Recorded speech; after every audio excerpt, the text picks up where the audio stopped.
Sit will come back to order. Today, we have the privilege of welcoming Wyoming's 2026 Teacher of the Year, Michelle Roundy, a 10th and 12th grade English language arts teacher at Jackson Hole High School. Ms. Roundy is a national board certified teacher with 18 years of experience and a dedicated advocate for literacy, student-centered instruction, and professional growth. She mentors fellow educators and leads her district's new teacher program. Fellow senators, please help in recognizing and celebrating the exceptional contributions of this year's Teacher of the Year, Michelle Roundy. Thank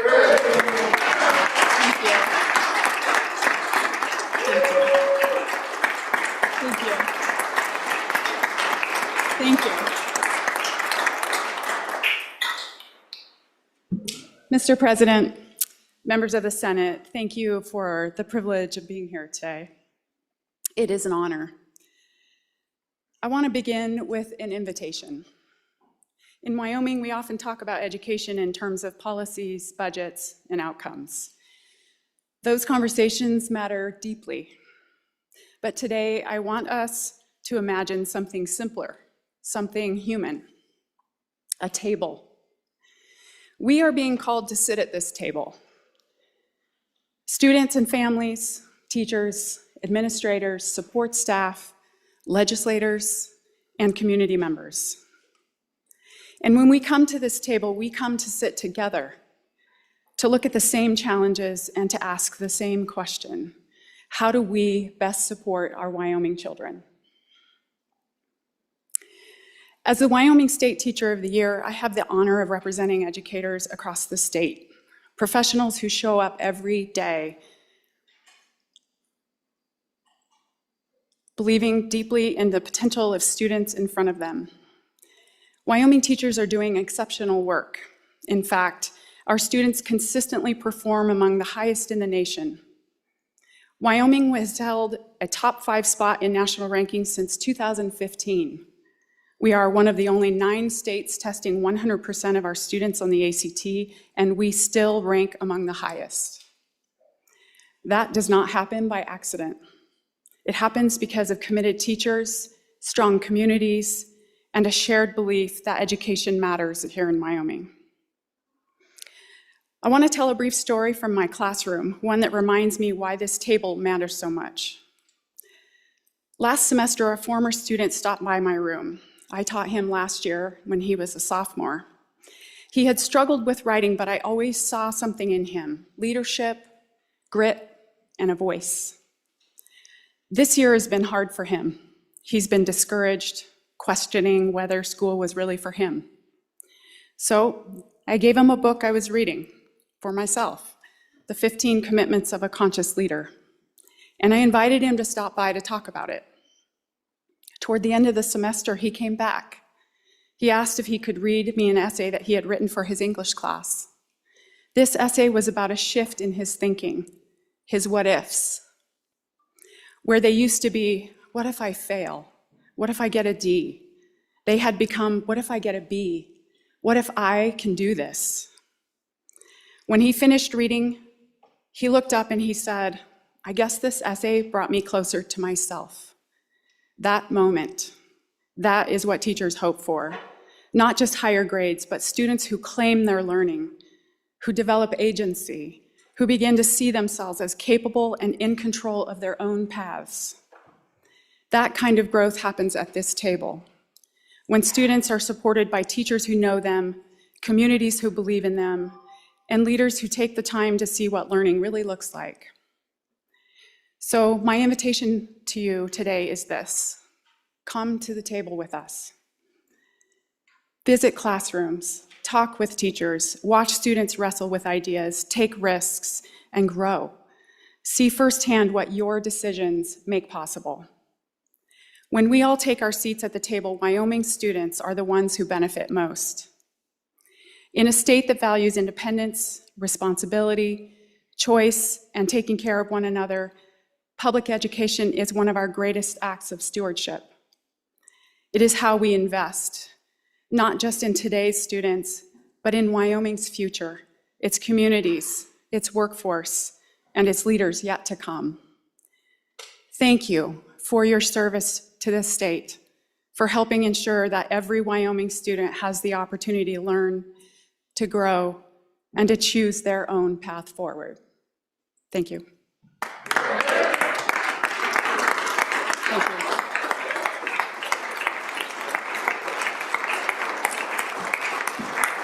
Hold on, Michelle.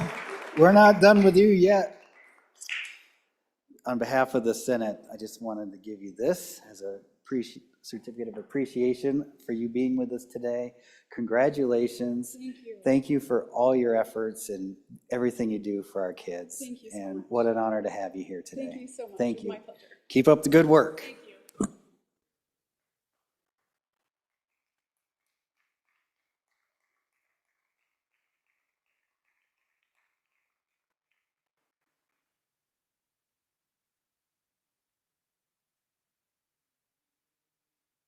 Before we go. Yes, Senator Jones.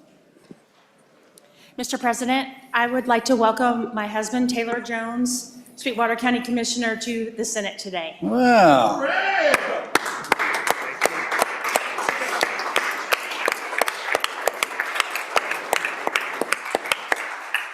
Welcome to the Senate, Mr. Jones. Keeping you in line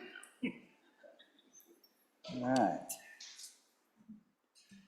All right, we'll get on with finish up these bill introductions here.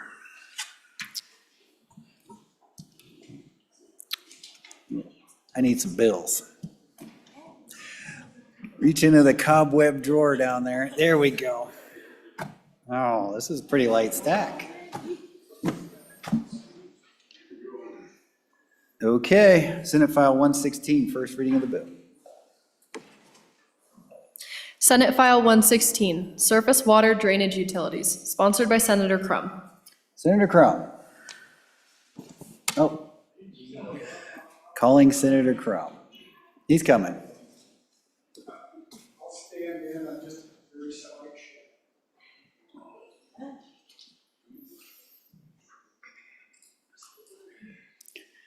Senator Crum, we're on Senate File 116, Surface Water Drainage Utilities. Thank you, Mr. Chairman. I apologize for my tardiness. We're just getting out of judiciary. I'd like to make a motion to move Senate File 116, Stormwater Drainage Utilities, and ask for a favorable consideration. Move for introduction. This bill, Mr. Chairman, or Mr. President, is regarding stormwater runoff utilities. And what it amounts to in statute 15-7-401, and I did pass this out to everybody, hopefully everybody can read it. It says that a city and a community, a municipality can operate stormwater utilities, which is fine. Then we jump to section 16, and in section 16, it talks about things they have to do and fund them when they do it. And it's very clear if you look in 1610-105B, it says if they're going to do it, it's subject to voter approval as provided in section E of this section. So then let's jump over to section E. It says very clearly, a governing body shall not fund a surface water utility until the proposition to impose the means of financing the surface water drainage utility has been submitted to and adopted by the electors within that proposed surface water utility drainage area under this subsection. Okay? What's happened in our communities in this state is they're forming the utilities or the district or standing up and operating stormwater areas. And then they have, in many cases, gone out and gone to voters multiple times, and the stormwater drainages have been turned down. And so the cities now are going into section 15 and saying that we can operate a stormwater utility district. In my community, They, at one time, or still do, want to build a $130 million project and fund it with fees on the water bill. They have since backed off because of this bill's introduction, but it doesn't change the matter. But at one time, governmental agencies like the University of Wyoming, has been reported, were going to pay $48,000 a month. Which who pays that? Us, the taxpayers. The counties was going to pay, the schools were going to pay, and the individuals were going to pay. Well, they backed off on these issues. It doesn't really solve the issue of where they're at. And so it's been known and kind of known that this is, instead of having a tax, as it's said in section E that we all read together, they're posing a fee, and it's really a rain tax out there. It's really better known in our community as a rain tax, taxing the rain. And so we want to get on with approving this bill for the betterment of our communities. It'll save everybody, and I'd really ask for your kind vote on introduction, that we put it to the voters. The voters are the ultimate choice and have the most local control. Thank you, Mr. President, and I'd ask for your consideration and approval of this Thank you. introduction. Assistant Clerk will call the roll. Senate File 116, introduction vote. Anderson? Aye. Barlow? Aye. Boner? Aye. Brennan? Aye. Case? Aye. Cooper? Aye. Crago? Aye. Crum? Aye. Dockstader? Aye. Driscoll? Aye. French? Aye. Garou? Aye. Hicks? Aye. Hutchings? Aye. Ide? Aye. Jones? Aye. Kolb? Aye. Landon? Aye. Larson? Aye. Love? Aye. McEwen? Aye. Nethercott? Aye. Olson? Aye. Pappas? Aye. Pearson? Aye. Rothfuss? Aye. Salazar? Aye. Schuler? Aye. Scott? Aye. Steinmetz? Aye. President Beitman? Aye. Aye. Closing vote. Closing. Vote closed. Senate File 116, 31 aye. Senate File 116, having received a 2/3 majority vote, is referred to Committee Number 1, Judiciary. Senator Crago. Mr. President, privilege of the floor. Yes, the floor is yours. Thank you, Mr. President. I was just going to ask the Senate to help me welcome some of the folks from back home in Buffalo. Joining us today from the city of Buffalo is the Mayor, Shane Schrader, Councilman Wes Haskins, Councilman Scott Madsen, and our Chief of Police, Sean Bissett. So let's give them a good Senate welcome.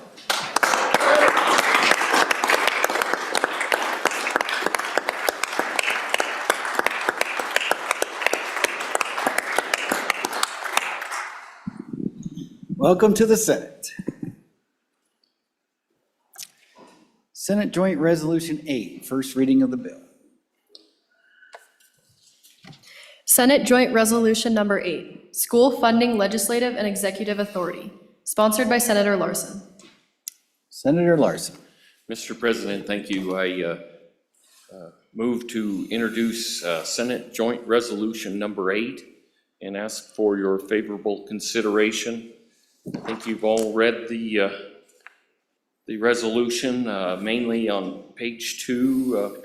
Well, what it would do is send to the people the choice, a constitutional amendment, see if they agree with it on this general election. It deals with the school funding, and I think I'll just read section B, and we'll go from there. Notwithstanding any other provision of this Constitution, for the operating costs of the public schools, the legislature shall provide a formula for funding, which we do, and that formula shall be subject to judicial review for the constitutional compliance.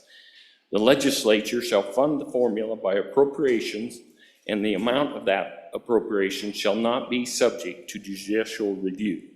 In the event that the appropriation is insufficient to fund the spending provided by the formula for funding, the spending shall be reduced by a uniform percentage.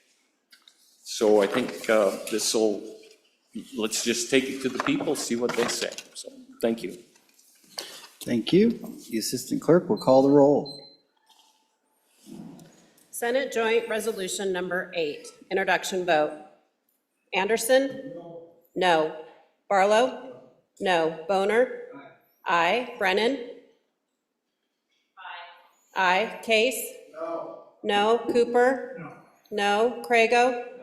No. Crum? Aye. Dockstetter? Aye. Driscoll? No. French? Aye. Garou? No. Hicks? Aye. Hutchings? Aye. Ide? Aye. Jones? Aye. Kolb? Aye. Landon? No. Larson? Aye. Love? Aye. McEwen? Aye. Nethercott? No. Olson? Aye. Pappas? No. Pearson? Aye. Rothfuss? No. Salazar? Aye. Schuler? No. Scott? Aye. Steinmetz? Aye. President Beitman? Aye. Aye. Closing vote. Closing. Vote closed. Senate Joint Resolution Number 8, 19 ayes, 12 noes. Senate Joint Resolution 8, having failed to receive a 2/3 majority vote, Senate Joint Resolution 8 has failed introduction. Senate Joint Resolution 7. Senate Joint Resolution 7, Right of Healthcare Access Separation of Powers, sponsored by Senator Salazar. Senator Salazar. Thank you, Mr. President. I move introduction of Senate Joint Resolution 7 and ask for your favorable consideration. Honorable members, you have read this Senate Joint Resolution. This is one of the most important issues of our day. I and many others simply seek a dialogue. I ask you to put your solution into this work. As you know, I will work with anyone to resolve this terribly important issue. The legislature is an equal branch of the government. Our Constitution does two important things in Article 1, Section 38. It gives every competent adult the right to make their own healthcare decisions. And it lets the legislature enact laws to protect the public health and safety. Until recently, those laws were subject to the same ordinary levels of scrutiny as any other laws we pass. Now, laws regulating healthcare are potentially subject to the highest levels of scrutiny, which puts many existing statutes at risk and takes important decisions out of the hands of the people's elected representatives. This amendment is a simple fix. It does not decide any of those important issues. It doesn't take away anyone's rights. It just makes sure that in the realm of healthcare, the branch of government closest to the people can do what it was created to do, to pass laws that protect the health and safety of the public, and that those laws get the same scrutiny as any other laws that we pass. I ask for your vote. Thank you. Thank you. Assistant Clerk, will please call the roll. Introduction vote, Senate Joint Resolution Number 7. Anderson? No. Barlow? Aye. Boner? Aye. Brennan? No. Case? No. Cooper? No. Crago? No. Crum? No. Dockstetter? Aye. Driscoll? No. French? Aye. Garou? No. Hicks? Aye. Hutchings? Aye. Ide? Aye. Jones? No. Kolb? Aye. Landon? No. Larson? Aye. Love? Aye. McEwen? Aye. Nethercott?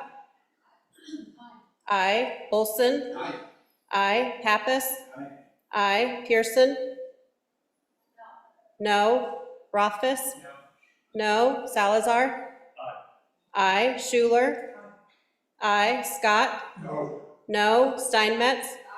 Aye. President Beitman? Aye. Aye. Closing vote. Jones? No to aye. Pearson? Pearson, no to aye. Closing vote.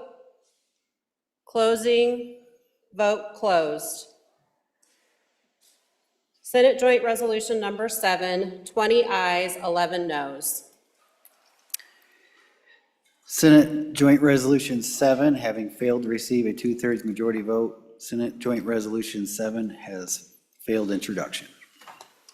Mr. Vice President.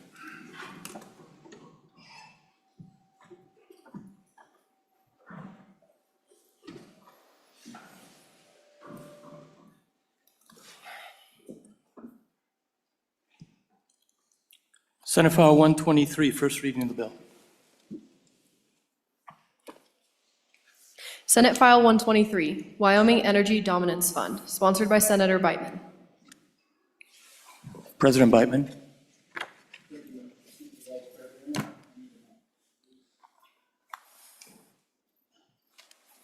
Thank you. I move for introduction of Senate File 123 and ask for your favorable consideration.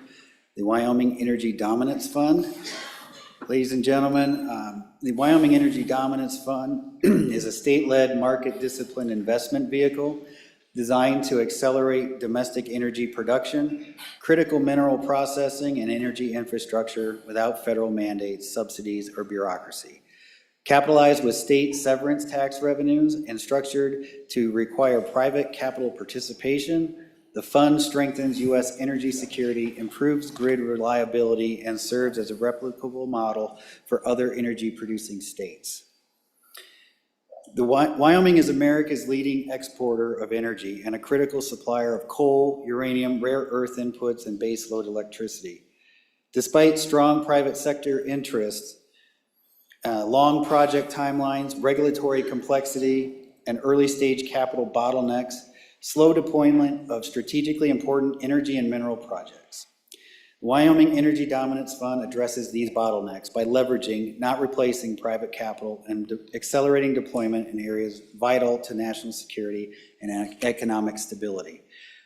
Ladies and gentlemen, Wyoming needs to be the tip of the spear for the energy dominance plan of this current administration. Currently, there are projects in the works that need a little bit of assistance to get these things going. These do not compete with other projects.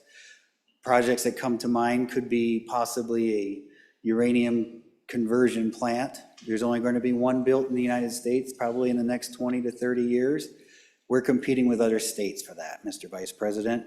We need a pipeline to get CO2 up to the Bighorn Basin to unlock untold billions of barrels of oil that would directly benefit the state of Wyoming in severance tax revenue and revenue for our schools.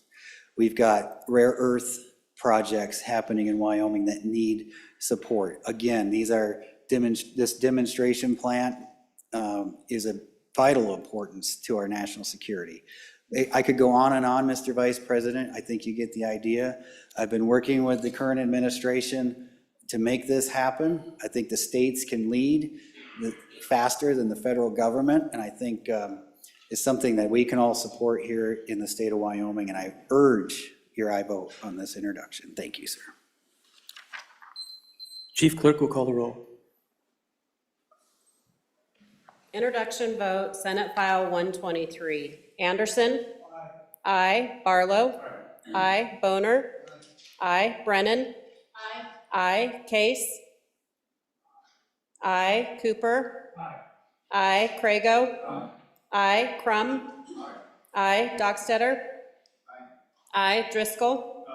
Aye. French? Aye. Garou? I. Hicks. I. Hutchings. I. Ide. I. Jones. I. Kolb. I. Landon. I. Larson. I. Love. I. McEwen. I. Nethercott. I. Olson.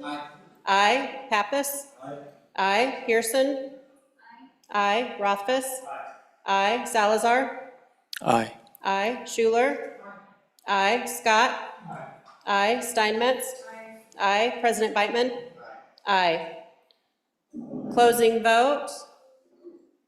Closing. Vote closed. Senate File 123, 31I.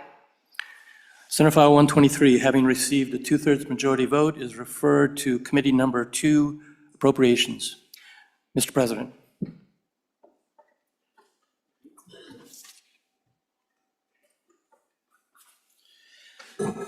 Bills on second reading. Oh, Madam Majority Floor Leader, Privilege of the floor, Mr. President. floor is yours.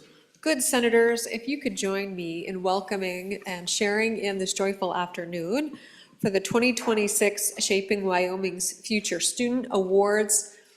Students that are here with us today in the front of the gallery.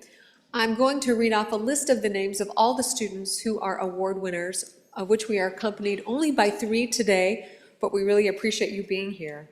So Lena Arntzen, Laramie County Community College, Angel Chavez, Eastern Wyoming College, Sierra Hillenkamp, Sheridan College, Alex Jackson, Central Wyoming College, Abigail Jeffrey, Northwest College. And the 3 joining us here today are Emma Hunziker, Brenna Call, and Bailey Whittle, and I'll read a brief explanation of who they are. So Emma Hunziker, if you'd like to stand or give us a brief wave, Emma. She's from Western Wyoming Community College, studying in health science. And if you would join me in celebrating Emma, she's pursuing her health science degree. She chose Western to stay close to home and discovered her calling in radiology, encouraging others to take chances on learning because education always moves you forward.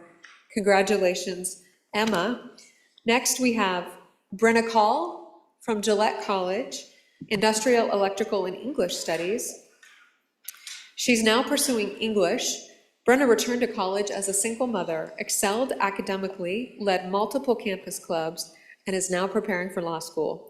An extraordinary example of resilience and leadership. And next we have Bailey Whittle from Casper College, studying elementary education. She's a first-generation student dedicated to youth development through Key Camp, Mini Key, the Boys and Girls Club, and mentoring programs. And she plans to remain in Wyoming as an inspiring elementary teacher. Let's celebrate Brenna, Bailey, and Emma. Welcome.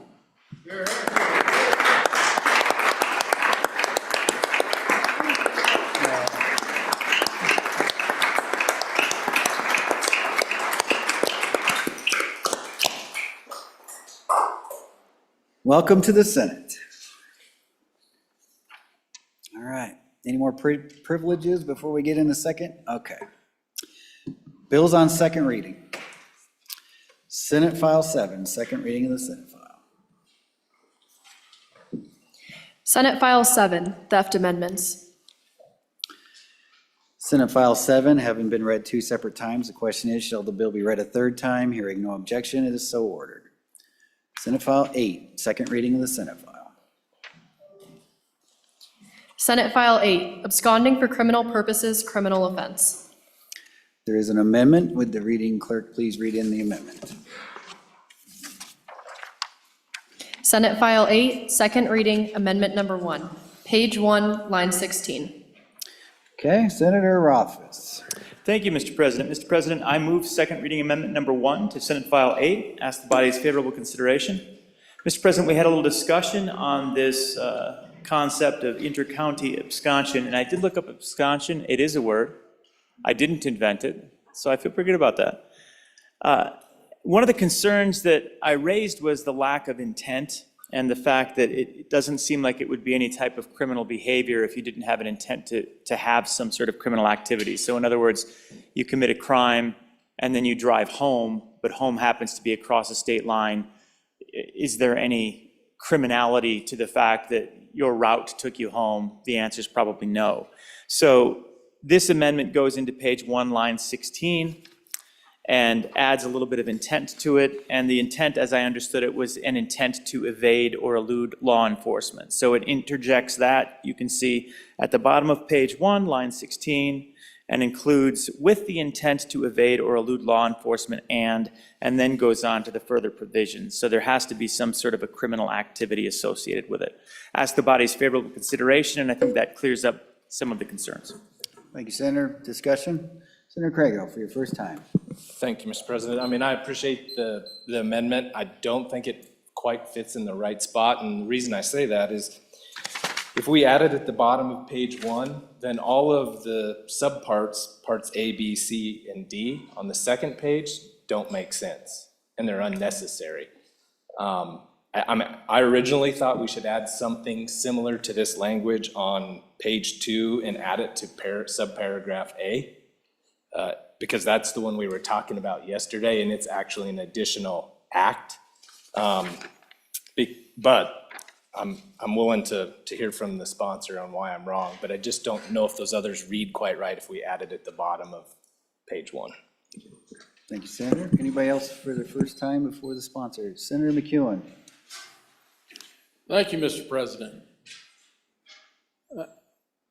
I think this narrows it down too much.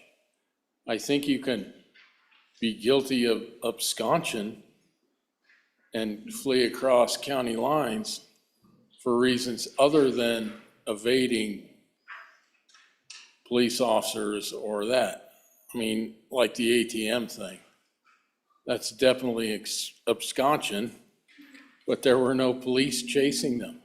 So I think it narrows it down too much. Thank you, Mr. President. Thank you, Senator. Anybody else wishes to speak before the sponsor? Seeing none, back to you, Senator Rothfuss. Thank you, Mr. President.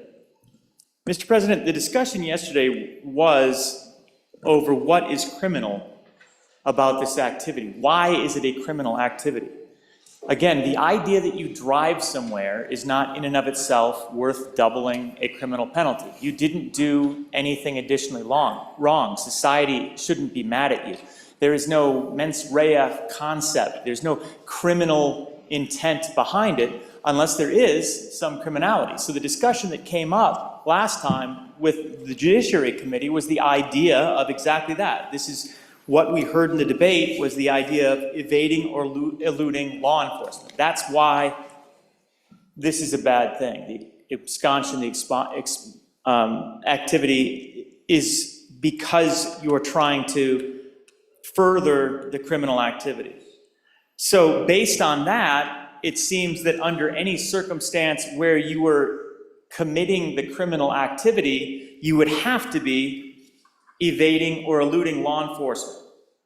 Now, if that causes problems with the provisions below, my question would be, why are the provisions below then necessary? I mean, if this is sufficient, then maybe we're doing it the wrong way. And that could be possible. Maybe we don't need the paragraphs below. Maybe it just is the idea that you're trying to elude capture. I mean, there's a lot of concern here when you think about the fact that you already have a crime that has been committed, and the discussion was you have to be convicted of a crime. So it's not like you're getting away free. The idea here is that you've done 2 crimes. So we need to come up with what the second crime is, Mr. President. And I don't understand why crossing a county line is in and of itself a crime. This indicates that you need something else. You need some intent for criminal activity, where that criminal activity is to evade or elude law enforcement. So this is an improvement. At the same time, if we need to work on third reading to get the language in the further paragraphs a little bit better, that can certainly be something that's looked at. But it's certainly insufficient at this point, because there's no reason, Mr. President, that if you commit a crime in one location and then drive to another location and you happen to have crossed a county line, the state of Wyoming should pay for 3 more years of your time in a Wyoming State Penitentiary at a tremendous cost to the taxpayers.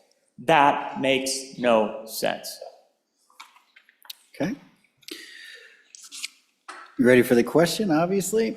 All those in favor of second reading amendment number 1, Senate File 8, please identify by saying aye. Aye. Those opposed, no? No. Motion has failed. Division being called. All those in favor, please stand.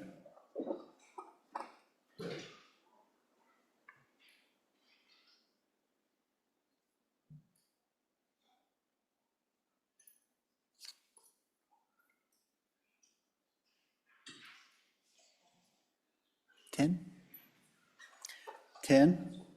Those opposed? Obviously more than 10. Everybody else, that includes myself. Okay. The amendment has failed. Senate File 8, having been read 2 separate times, the question is, shall the bill be read a 3rd time? Hearing no objection, it is so ordered. Senate File 10, second reading of the Senate File. Senate File 10, contracts for holding and treating mentally ill detainees. Senate File 10, having been read 2 separate times, the question is, shall the bill be read a 3rd time? Hearing no objection, it is so ordered.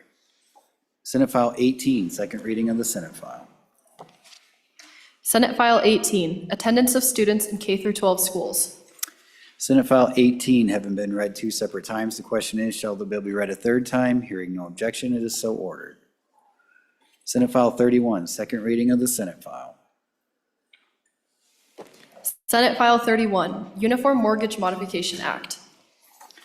Senate File 31, having been read 2 separate times, the question is, shall the bill be read a 3rd time? Hearing no objection, it is so ordered.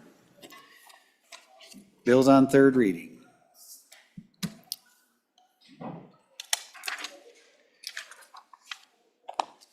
Let's see here. Madam Majority Floor Leader, do you have a consent list?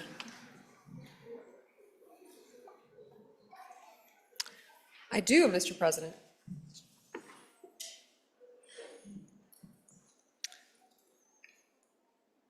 I move the 3rd reading consent list, which is as follows. Senate File 2, Legislative Budget. Senate File 11, Burials of Indigent Veterans Amendments. Senate File 16, Subleasing of State Lands Exemptions. And Senate File 24, Lottery Tickets Acceptance of Debit Card Payments. Thank you, Madam Majority Floor Leader. Does anybody wish to have any of these bills removed from the consent list?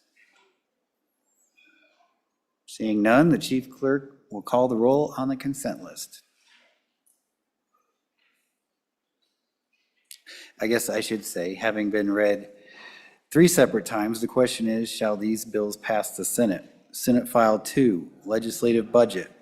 Senate File 11, Burials of Indigent Veterans Amendments. Senate File 16, Subleasing of State Lands Exemptions. And Senate File 24, Lottery Tickets, Acceptance of Debit Card Payments. Chief Clerk will call the roll.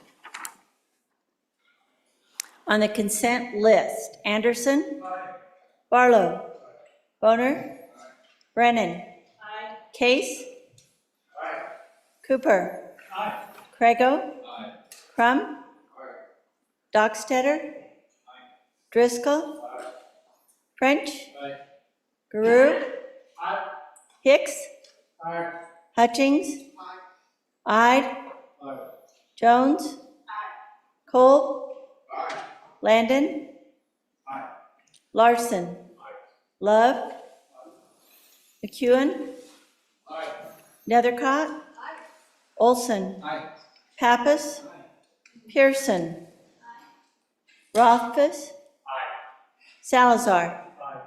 Schuler. Aye. Scott. Aye. Steinmetz. Aye. President Beitman. Aye. On the consent list, 31 aye.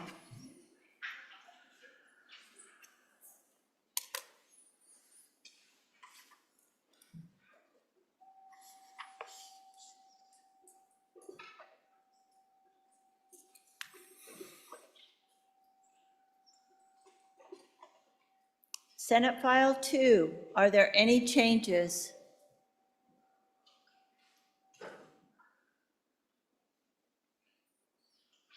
Closing vote. Closing.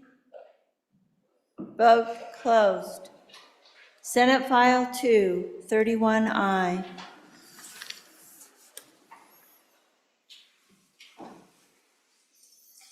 Senate File 11, are there any changes? Aye. Aye to no. Closing vote. Closing. Vote closed.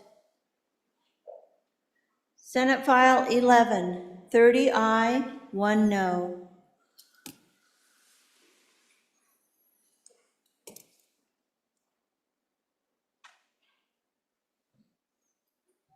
Senate File 16, are there any changes? Scott? Scott conflict. Scott conflict. Aye? Aye to no. Closing vote. Closing. Vote closed.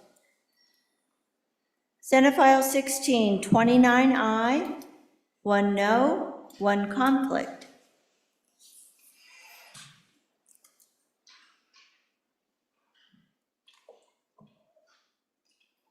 And Senate File 24, are there any changes? Hutchings, no. Steinmetz, no. Scott, no. Ide, no. French, no. Pearson, no. Larson, no. Hicks, no. Dockstetter, no. Closing vote. Closing. Vote closed. Senate File 24, 22 aye, 9 no.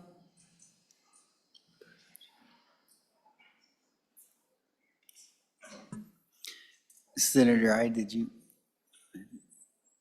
But Yeah, Mr. President, I got a little ahead of myself. That previous Senate File 16, I meant to be an aye on. I was thinking we were on the bill. Just throwing it out there. It doesn't really matter, but I got my orders mixed up. we're allowed to explain your vote, yes, okay. So, having received the affirmative vote of the majority of members to the Senate, Senate File 2, Legislative Budget, Senate File 11, Burials of Indigent Veterans Amendment, Senate File 16, Subleasing of State Lands Exemptions, and Senate File 24, Lottery Tickets Acceptance of Debit Card Payments have passed the Senate. Senator Rothfuss. Okay, quick point of order. Yes. For the good senator, you're allowed to explain your vote, and your microphone was not on. So at this point in time, it would be in order for you to stand up, ask the president for the opportunity to explain your vote, and then with the microphone on, you can explain exactly what you said if you would like to do that. So that way, that would be a little better on the record, and the public would hear. Appreciate you, Senator Rothfuss. Yeah, Senator thank you, Ide. Senator. Thank you, Mr. President. Yeah, I apologize to the body here. I got caught up in the other paperwork here. I was thinking we were on the bill that was coming up that I wanted to be the no on, and I voted no on the subleasing of state lands, and I fully intended to vote yes. Thank you, Mr. President. The record will show, thank you. Okay. All right, let's see here. Anything before we go into Carol? Well, Senator Barlow, Thank you, Mr. President. Privilege of the floor. the floor is yours. Thank you. Senate colleagues, would you please welcome me and help me welcome faith leaders from across the state who came here today to encourage us in our work. These faith leaders represent a variety of traditions and are vital partners in caring for Wyoming's people, and hope to encourage us in prayer for our neighbors as we make these difficult decisions. They are right up here in the gallery. Please welcome some faith leaders from across our state. Thank you.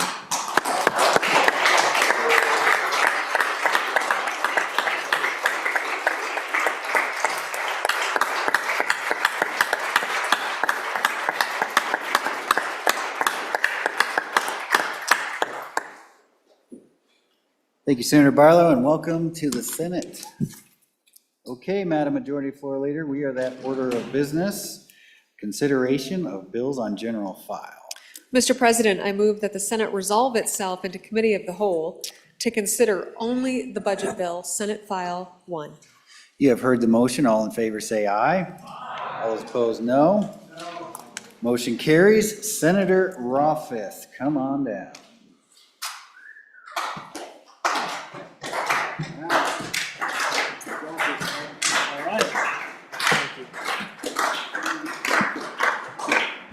Thank you. Committee of the Whole will please come to order. The reading clerk will read the Senate file. Where did our reading clerk go? Gotcha.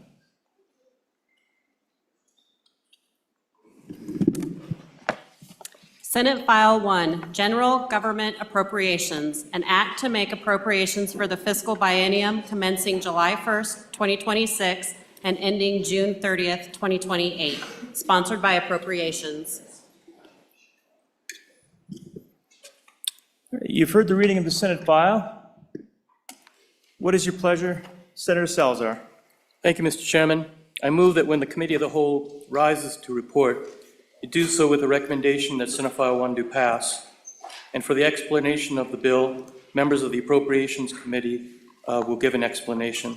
Mr. Chairman, before I do that, I would like to make some comments for the benefit of the honorable members with regard to the budget bill. The budget bill is unusual in many ways. For example, it is not subject to the 2/3 introduction vote during a budget session. It is not referred to as a standing committee upon introduction, and in accordance with Rule 14-1 MI, it shall be out of order to propose any amendment to a mere budget bill during the Committee of the Whole. The primary purpose of the Committee of the Whole on the budget bill over the next 2 days is to present the work of the Joint Appropriations Committee over the past few months. Stepping back to the fall, pursuant to Wyoming Statute 9-2-1013, the Chief Executive submitted his biennial budget recommendations to the Legislature by the third Monday of November. The Legislature received this year's budget recommendations on November 17th, 2025. The Joint Appropriations Committee met December 1st through December 12th, 2025, and January 5th through the 16th of 2026 to receive testimony from each state agency, board, and commission, to receive and examine their budget priorities and requests, the Chief Executive's recommendations, and obtain public comment. The committee members then marked up the budget bill before you today. In the Chief Executive's initial recommendations in November, $11.1 billion in appropriations was recommended across all funds for the executive branch. Of this amount, $3.3 billion was from the general fund, $2.6 billion from federal funds, and $5.2 billion from all other funds. The judicial branch submits its own budget recommendations for court operations and capital construction.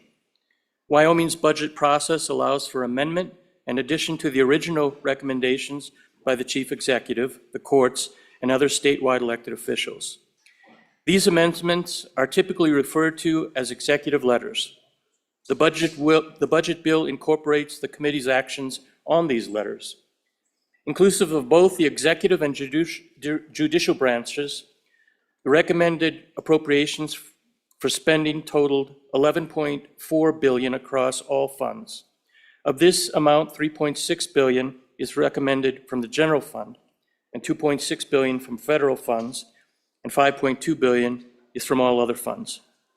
This year, the Joint Appropriations Committee received letters from the Chief Executive on the following topics.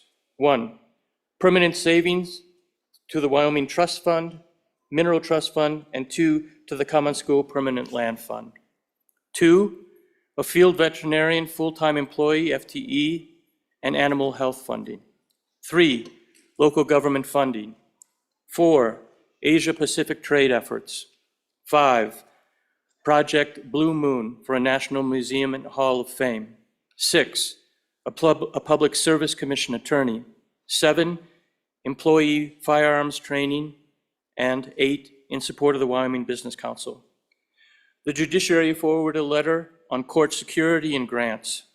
The superintendent of public instruction forwarded 3 letters regarding the Steamboat Legacy Scholarship Act, education school finance, and a $25,000 unit reduction. Finally, the state treasurer forwarded a letter to pay off a capital construction loan at the University of Wyoming as required by the 2023 session laws. Article 3, Section 34 of the Wyoming Constitution provides that the budget bill is limited to ordinary expenses of the state, interest on the public debt, and support of public schools. From year to year, the legislature determines whether to fund K-12 school district capital construction in the budget bill or in standalone legislation. Your Joint Appropriations Committee has chosen not to include several appropriations in the budget bill, consistent with LSO guidance, and moved a total of $1.1 billion across all funds to the State Capital Construction Bill, K-12 School Facilities Bill, Rural Health Transformation Program, and direct distribution to local governments. This session, separate bills will be introduced to provide state capital construction appropriations. JAC moved $212.7 million, $99.1 million from the general fund, $47 million from federal funds, $7.3 million SR, and $59.2 million from PR. For state-funded capital construction and $233 million from the general fund for state major maintenance. 2, K-12 capital construction, JAC moved $152.6 million from the school foundation program for K-12 school facilities capital construction, and $237.9 million from the SFP for K-12 school facilities major maintenance. 3, JAC moved the chief executive's recommendation of $344 million federal funds for the Rural Health Transformation Program. And 4, direct state funding distributions to cities, towns, and counties. The JAC moved $105 million general fund. After moving these requests to other bills, the chief executive and the court's recommendations equate to $3.46 billion general fund, $2.20 billion federal funds, and $4.48 billion other funds, combined for a total of $10.13 billion. This total excludes $250 million in savings to permanent funds, which is important to point out because it is not an appropriation for spending. It also excludes a $30 million request by the superintendent of public instruction for Steamboat Legacy scholarships that was denied by the chief executive. The budget bill before you, net appropriations, excluding transfers of $9.65 billion, of which $3.14 billion is general fund, $2.16 billion is federal funds, and $4.36 billion is all other funds combined. Some of the larger changes made by the Joint Appropriations Committee include: the chief executive recommended the addition of 56 full-time employees, 8 additional AWAC, and a reduction of 16 part-time positions, or 48 net. The Joint Appropriations Committee reduced the chief executive's request for 21 full-time employees and 10 at-will employees contracts. The committees also swapped 14 at-will employee contracts for an equal number of part-time employees. The changes to the full-time employees across several agencies and will be detailed as they go through the bill. The changes to part-time at-will contract employees were all in the Office of State Lands and Investments Fire Division. The JAC made these modifications since part-time positions are more suitable for the firefighting modules. At-will employee contract employees are not appropriated in the tables in the budget bill, but they are at times authorized through footnotes or supporting documentation. The Chief Justice did not request additional positions, but did reorganize positions among divisions. The JAC made an across-the-board motion to reduce all technical replacement programs, or TRP, requests by 1/2, inclusive of replacement hardware, computers, monitors, and all IT devices, as well as software. This action applied to all agencies and all funds. TRP requests associated with new employees were retained if the position was approved. This action reduces the chief executive's requests by $4 million, $3.3 million from the general fund, $182 million federal funds, $609,000 in other funds. The JEC denied the chief executive's request to deposit $250 million in permanent savings, half to the permanent Wyoming Mineral Trust Fund and half to the Common School Permanent Land Fund. The JEC did deposit $44 million into the LISRA. The JEC denied $111,782,000 in general funds and proportional amounts of federal and other funds to bring all state and higher education employees up to the 2024 market pay tables. The JEC reverted unexpended, unencumbered funds previously appropriated for the Business Ready Communities program. This amount to an estimate of $54.9 million that will be reverted to the general fund. The JEC reduced the University of Wyoming standard budget by $40 million in general funds. The JEC reverted an estimated $54.3 million that was made available to the Department of Corrections from the state penitentiary capital construction account as a result of the line item veto exercised on 2025 SF 169 after the legislature concluded the 2025 general session. The JEC denied all exception requests and reduced the standard budget of the Wyoming Business Council, leaving $2 million in the general funds to administer outstanding loans, grants, equity investments, and other programs. This action resulted in a reduction of $50.3 million in the general fund and $315,000 in federal funds and $1.98 million in other funds. The JEC denied $11.2 million in general funds and $16.4 million in federal funds for the Community Choices waiver and $10.2 million for the external cost adjustment for preschool services for children with developmental disabilities. The JEC also denied $10 million of $29.4 million in general funds requested by the Wyoming Wildlife Natural Resource Trust for restoring grass, hay, and other vegetation destroyed by wildfire on private and state lands. In terms of major additions, the JEC added $17.3 million in general fund and reduced a like amount of funds from Water Development Account number 1 to replace all Water Development Account funding with general funds in the State Engineer's Office. $9.95 million in general funds and a similar amount of federal matching funds for the wait list and provider rates for the provisions of service to the people with developmental disabilities. $7.5 million in general funds for career and technical education at the Wyoming community colleges. $1.9 million in general funds and $5 million in highway funds for compensation increases for highway patrol troopers, highway maintenance personnel, and nurses at one state facility. $5 million in general funds for county detention centers as recommended by the Joint Judiciary Interim Committee. $3 million general funds for state support for county and prosecuting attorneys' compensation, and $3 million to bolster efforts by the Internet Crimes Against Children team. As an indication of our anticipated work schedule, we intend to work through at least Agency 67, University of Wyoming today, and tomorrow finish the remaining agencies and cover all Section 300s. The narrative at the end of the bill will be specific conditions, applications to the enterprise, state government, or other appropriations requiring additional narratives. But I will say to the floor that we need to be flexible today and tomorrow.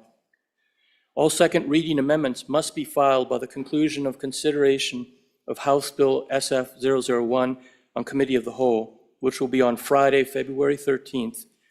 And third reading amendments must be filed by the conclusion of consideration of HBSF 001 on second reading on Tuesday, February 17th.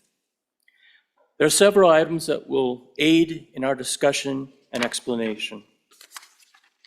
First, in the budget bill itself, the discussion will move through the bill in page order. Second, the status report, or SR, or the legal-size summary of all recommendations of the Chief Executive in action by the JAC. We will explain more about that product shortly. LSO has posted copies of both the fiscal profile and the long-term fiscal profile on the legislature's website.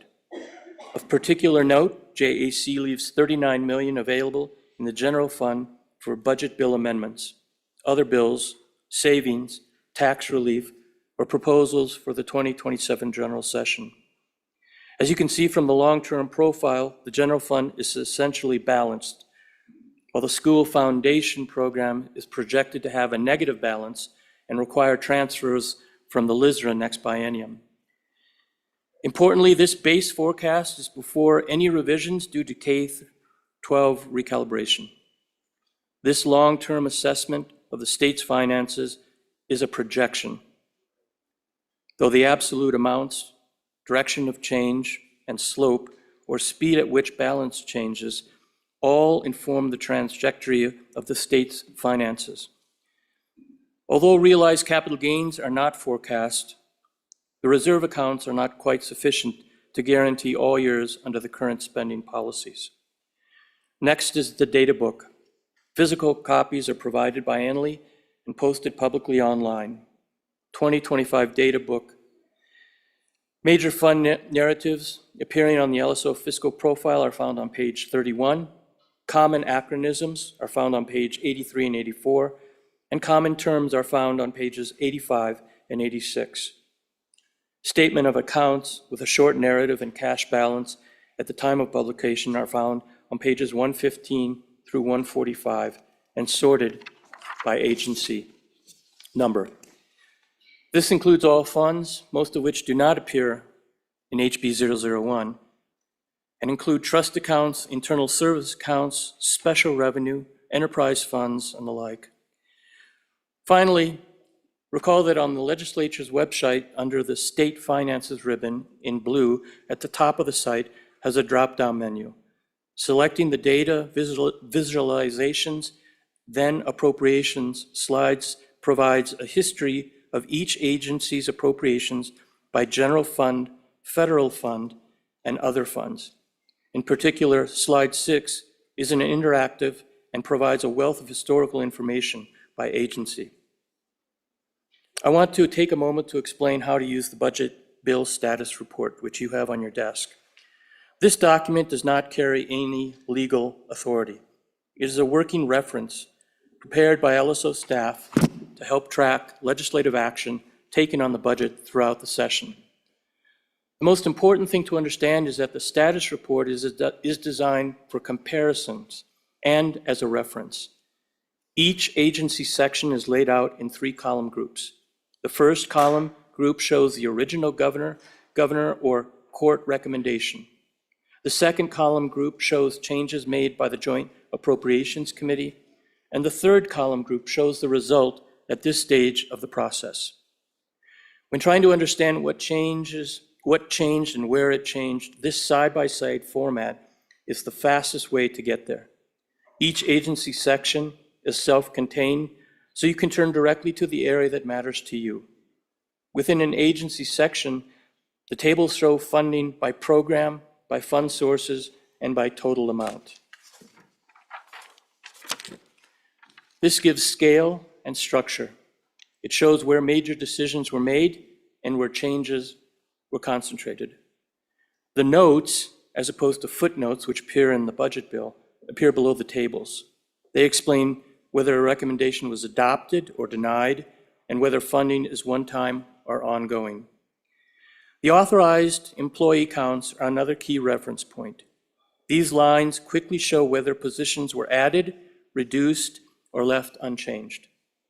Finally, it is important to remember that this document is static. It reflects the bill as it was reported by the Joint Appropriations Committee, not the final outcome. Think of the budget bill status report as a map, not a destination. At the front of the bill, Section 1 contains the definitions and general provisions. This section does not appropriate money. Instead, it defines the language used in the bill. This is where abbreviated fund names, references to this appropriation, or cross-references to footnotes are defined. Next, the bill moves into the agency's sections, beginning with Section 001. Each agency follows the same basic structure. Each section begins with a table listing programs and funding sources, followed by authorized employee counts, and then footnotes. The tables show how much money is appropriated and from which funds. The authorized employee counts indicate the number of positions that are legislative authorized. The footnotes provide direction, legislative intent, and permissible conditions on which the expenditure of appropriations. In the last section of the bill, commonly referred to as the Section 300s, the format of the budget bill changes. These sections are not agency budgets. They provide enterprise-wide appropriations, conditions, transfers, or address reversions, carryovers, reappropriations, or unusual situations. Finally, the very last two sections of the bill repeal prior law and establish effective dates. These confirm what prior law is being undone, what makes effect immediately, and what begins on July 1st. In short, members, should you view the budget bill as a structure made up of three parts, the front establishes language and default rules, the middle appropriates money agency by agency, and the back governs how the entire system operates and adjusts over time. Thank you, Mr. Chairman. Thank you, Senator Salazar. Preliminary questions before we get to the sections. We'll start with Senator Scott. Mr. Chairman, I must say I found the document that the distinguished appropriations chairman was reading from to be extraordinarily useful, but he did read faster than I can possibly take notes. Is that document available to the members? Thank you, Senator Scott. Senator Salazar. Mr. Chairman, the answer is I will make it available to anyone who wishes it. Thank you, Senator. Any further preliminary questions before we go to the sections? Seeing none, let's move to the sections, and we'll start with Section 1, Office of the Governor. For Section 1, Senator Driscoll. Thank you, Mr. Chairman. Everybody, make sure you have your summary sheet in your hand, your budget in front of you, because that's kind of our Bible going through it. I'm going to forefront you. Our good chairman, by the way, the committee did a phenomenal amount of work, and there's a lot of changes in this budget. He gave us about as good a high level as I've ever heard of it. We're going to skip through parts of it pretty fast. We're going to hit highlights on it. If we're going too fast, please step up and ask us to slow down, back up, or go more in depth. We've got about 70 bills coming up on top of everything we're doing. So we're going to go through it at a pretty good clip, at least on my end. I'm more than happy to stop and back up or do it, but everything that we do is online and on these sheets and the budget. So with that, we'll kind of kick it off and go, and I thank everybody on it. Mr. Chairman, I bring you section number 1, the Office of the Governor. It is page 1 on the summary sheet and page 5 of the budget. So at the high end, the very first end, but a big part of the footnotes lay in kind of global cuts. TRP cuts are in there, and I'm not going to go over them. They're in every agency pretty much. Footnote number 7, Governor denied the rec of $46,000 for membership dues to the Commission on Uniform Laws. We did a bunch of these kind of cuts that are interesting type cuts that way. Denied $1 million one time on the FNRPA accounts, and adopted the letter number 4 to support the international trade efforts in the Asia Pacific. And that's kind of a significant one because it changes the Taiwan Trade Office to the Asia Pacific Trade Office. There's actually 17 footnotes that take me 3 or 4 or 5 minutes, and we're going to have those on a lot of them. I'm happy. If anyone likes them all read, I will do it. If not, I'm going to move for any questions. Thank you, Senator. Any questions or discussion on Section 1, Office of the Governor? Questions or discussion? Hearing no questions, section number 1 is closed. The next section for your consideration is section number 2, Secretary of State's Office. Chairman, I bring you section number 2, Secretary of State's Office. It is page 2 on your summary sheet, page 8 in the budget, or page 8 in the budget. Secretary of State's Office only had a couple of them. Footnote number 1 is $125,000, and I bring that up because it was kind of contentious. That's for ballot initiatives to pay for ballot initiatives. We added that back into it. On footnote number 2, they had asked for additional 3 full-time equivalent positions, and the Appropriations Committee moved that to 1 full-time and 2 full-time equivalents to the office. That's pretty much it. There was the general other cuts within it. Does anyone have any questions? Thank you, Senator Driscoll. Any questions on section 2, Secretary of State? Questions? Seeing none, section number 2 is closed. Moving to section number 3, State Auditor, Senator Driscoll. Mr. Chairman, I bring you section number 3, State Auditor, which is page 2 on your summary sheet and page 9 in the budget. The State Auditor basically just has the standard recs. I'm going to give a nice little quote the State Auditor gave is, if you're looking to Doge an agency, I already did it myself. So you'll see that agency is pretty slim and trim. I would stand for any questions. Thank you, Senator Driscoll. Questions on the State Auditor, section number 3, Senator Landon. Mr. Chairman, thank you very much. Just a quick question of the good senator from the tower. Footnote number 2, maybe a little bit more explanation of what that game and fish revenue line was all about. Over $2 million, and that request was denied. I'm just curious what that is. Let's bounce back to Senator Driscoll for that answer. Mr. Chairman, thank you. And you'll see a bill that covers part of that, folks. This is and I'm kind of proper about it, one-shot antelope hunt, all the tags that we give out. And there's a lot of them, folks. We do a turkey shoot up in my neck of the woods at Hewlett. Those tags are all comp that come out in those hunts, and that comes directly out of their budget. And we denied it. We said, look, you're going to go ahead and eat those costs. And you'll probably see different thoughts on that on the floor. But to the best of my knowledge, that's exactly what that is for, Mr. Chairman.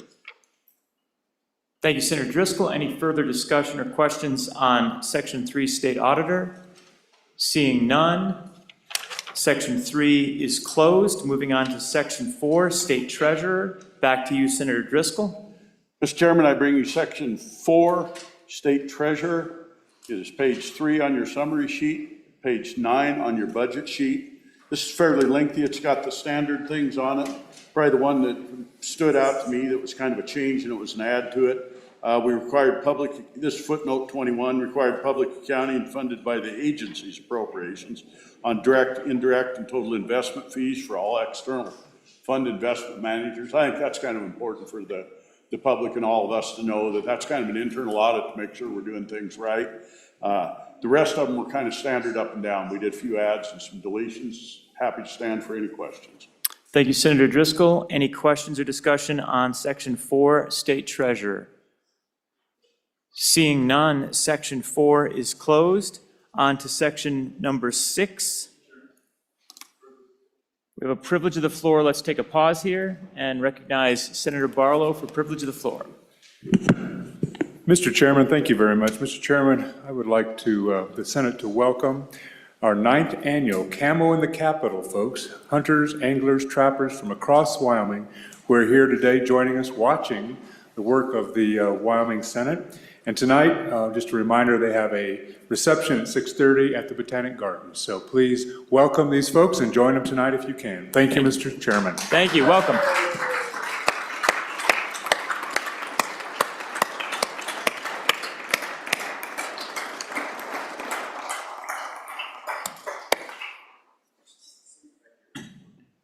Up next, we have section number 6, Administration and Information. Again, back to you, Senator Driscoll, one more time. Mr. Chairman, thank you very much. I bring you section number 6, administration and information, which is page numbers 4 and 5 on the summary sheet, and page 11 through, I'm not sure what in the budget, it is a bunch. A&I, folks, is a major agency, and it has a lot to do with our technology. And so what you're gonna see in these pages, footnotes, is many deductions, because we really slashed part of it globally, part of it otherwise within the budget. Once again, I'm gonna give you one of the big highlights on that. I kind of looked through numbers the way you might look through them. Footnote number 39 is we denied the governor's rec of $111,789,670 general fund to transition all employees currently on the 2022 pay tables to the 2024 market pay tables. And that's a significant move. That's we basically said, look, we're going to stay back on the pay tables for 22 and not increase our state's payrolls. And past that, it is just a whole bunch and basically a hodgepodge of what we did with technology cuts, folks. I'm going to give you a little bit more time on this to take a run through it, because this is multiple pages and basically all decreases to the budget, very few increases. Are there any questions? Thank you, Senator Driscoll. Any questions on Section 6, Administration and Information? Senator French. Thank you, Mr. Chairman. I bring you section number 7. Oh, hold on, Senator French. We're still on 6, looking for questions. Any questions or discussion on Section 6? Seeing none, section number 6 is closed. Moving to section number 7, Military Department. Now, Senator French. Thank you, Mr. Chairman. I bring you section number 7, Wyoming Military Department. It's on page 6 of your summary sheet and page 13 of your budget bill. It's pretty basic. There's a few comments here. First comment I'd like to make, the JAC adopted the governor's rec of $375,000 general fund, one time for Camp Guernsey Wildland Fire Equipment. You'll see that in the budget request, page 23. The JAC adopted the governor's rec of $3,760 general fund for the Casper Armory lease. Budget request, page 24. Just a couple more here. The JAC adopted the governor's recommendation and added footnote number 1 to authorize the agency to add up to 9 positions if federal funds become available.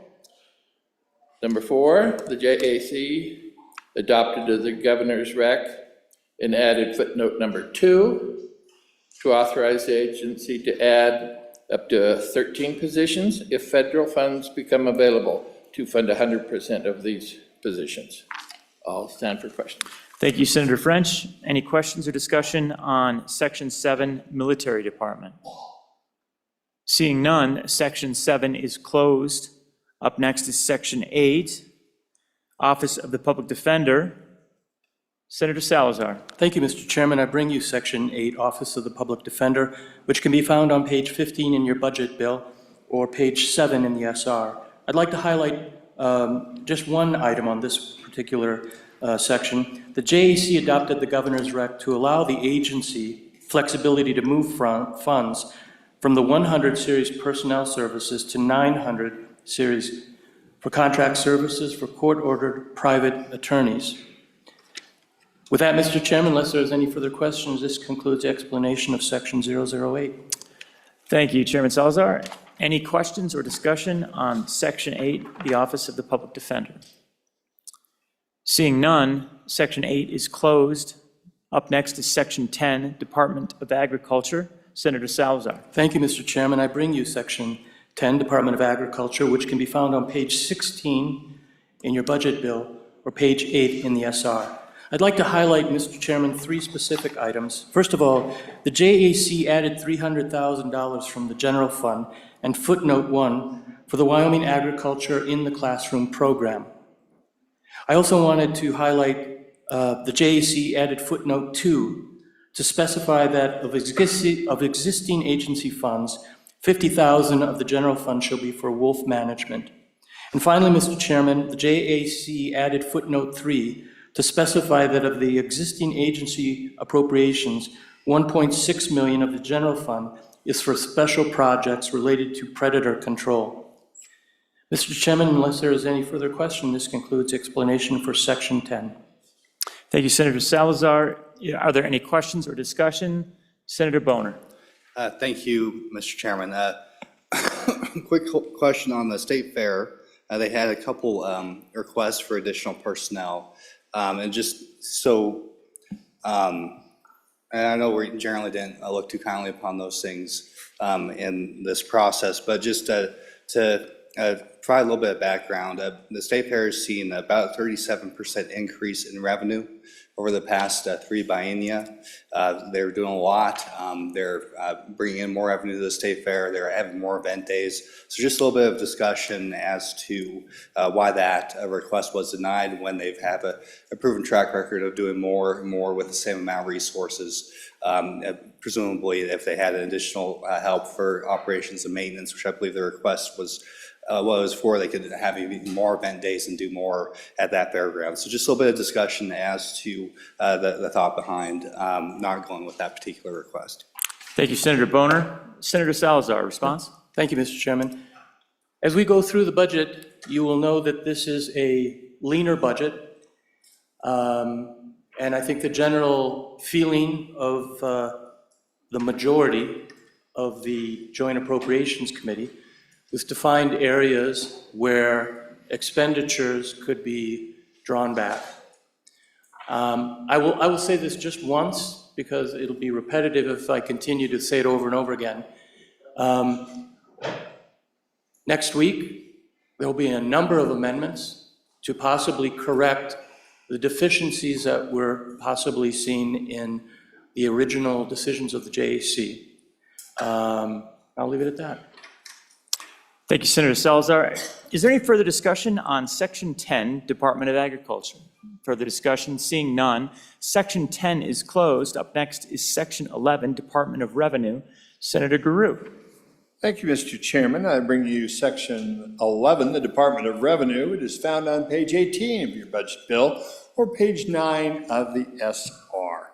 So if you'll take a look on the SR is where I'm headed, and so just kind of want to highlight 3 areas. Numbers 7, 8, and 9. They're the 831,000 on the Govs Rec, 35,966 on the Govs Rec, and 65,000 on the Govs Rec. That was all for the CAMAS system maintenance agreement. So that's a certified mass appraisal system. That's to help our assessors and help statewide to be able to help assess property. So that was an overdue change that we made. If you skip down to line 12, you'll see that we adopted Govs Rec of $12,067,000 general fund one time. That is the tax rebate program. That is the one I lovingly call the little old lady program. 12 million there, and that's for 1 year. And then just in case you're very worried, skip down to 18 and 19. And don't worry, folks, all we're trying to do there is to reclassify our liquor purchases and liquor sales. So that's what those two are, the 275 million. It's the same amounts that we've been spending the last couple of years, just puts them in a new line. Be glad to stand for any questions on Section 11, the Department of Revenue. Thank you, Senator Guru. Are there any questions about Section 11? Any questions, any discussion about the Department of Revenue? Senator Scott. Mr. Chairman, my question, there was a mention of a one-time, a 1-year appropriation. And frankly, those make me a little concerned because they do tend to drive the absolute necessity for a budget bill in the off year. Is that 1-year funding because the program is somehow changing radically? Why is there just 1-year funding there? Thank you, Senator Scott. Senator Guru, response? Thank you, Mr. Chairman. And to the good senator, through you, Mr. Chairman, it was felt with the changing nature of our tax bills that are flowing through the legislature, there may be a significant change in that, as far as that program. Right now, if you recall, last year there was $14 million in the program. This year there's 12. And that's because people were going into other programs And so it was felt 12 million would suffice for this year. We really don't know next year because we're going to wait and see what happens with some of the tax bills that have been floating around. But that discussion, that came from the governor. We did discuss it at JAC and decided to leave it at 1 year. Thank you, Senator Grew. We're on Section 11, Department of Revenue. Senator Steinmetz. Thank you, Mr. Chairman. And I guess this is as good a time of any to ask because Senator Scott brought up the one time, and I've been seeing that language in the TRP, all of it throughout the budget, and also by half. So should we be expecting a TRP bill in the supplemental budget? And if so, for how much? Thank you, Senator Steinmetz. Senator Grew, and can you tell us what TRP is for the folks listening at home? Yes, TRP is from, what was it? Technology Replacement Program. Right, so there you go.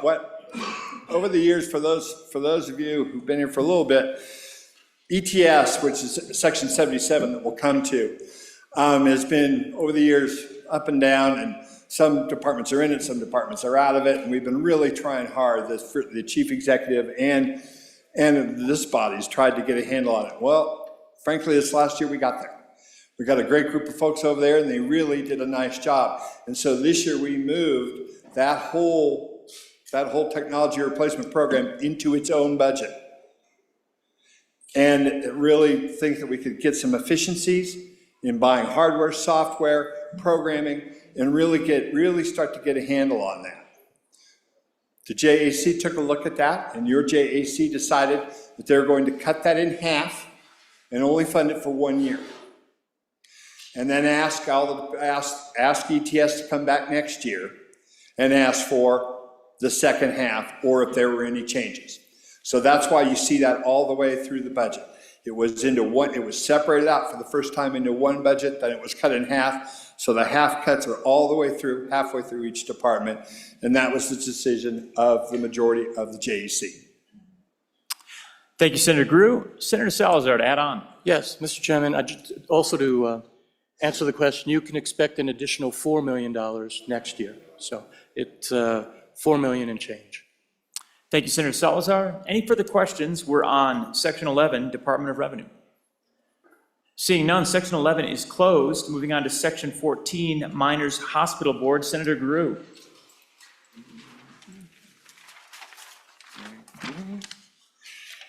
Thank you, Mr. Chairman. Miners Hospital Board, which is on page 10 of your summary sheet, has only one TRP change and nothing further. Be glad to answer any questions. Thank you, Senator Grew. Discussion on Section 14, Miners Hospital Board. Senator Ide. Yeah, thank you, Mr. Chairman. Just could you give us a quick rundown on the Miners Hospital Board? I'm kind of unfamiliar with that, and how long has that been going on, and why do we still have it, I guess? Thank you, Mr. Chairman. Thank you, Senator Ide. The story of the Miners Hospital Board. Senator Grew. Yes, thank you, Mr. Chairman. That is a constitutionally mandated board and has been since statehood, and is still there working and has miners in the program who receive benefits to this day. And so that's kind of the long and the short of it. It's there for that purpose. Thank you. Further discussion on the Miners Hospital Board? Seeing none, Section 14 is closed. Moving on to Section 15, Attorney General. Back to you, Senator Grew. Thank you, Mr. Chairman. The Attorney General section, I bring you Section 15, the Attorney General's office, found on page 20 of your budget and page 10 and page 11 of the SR. This one's got a few, and so I wanted to kind of walk through a little bit. On line 2, GovsRec, here we go. GovsRec, JAC decreased $740,000 and 2 full-time equivalent in half, so by 370 for 1 FTE for the new attorney to assist with the FNRPA program.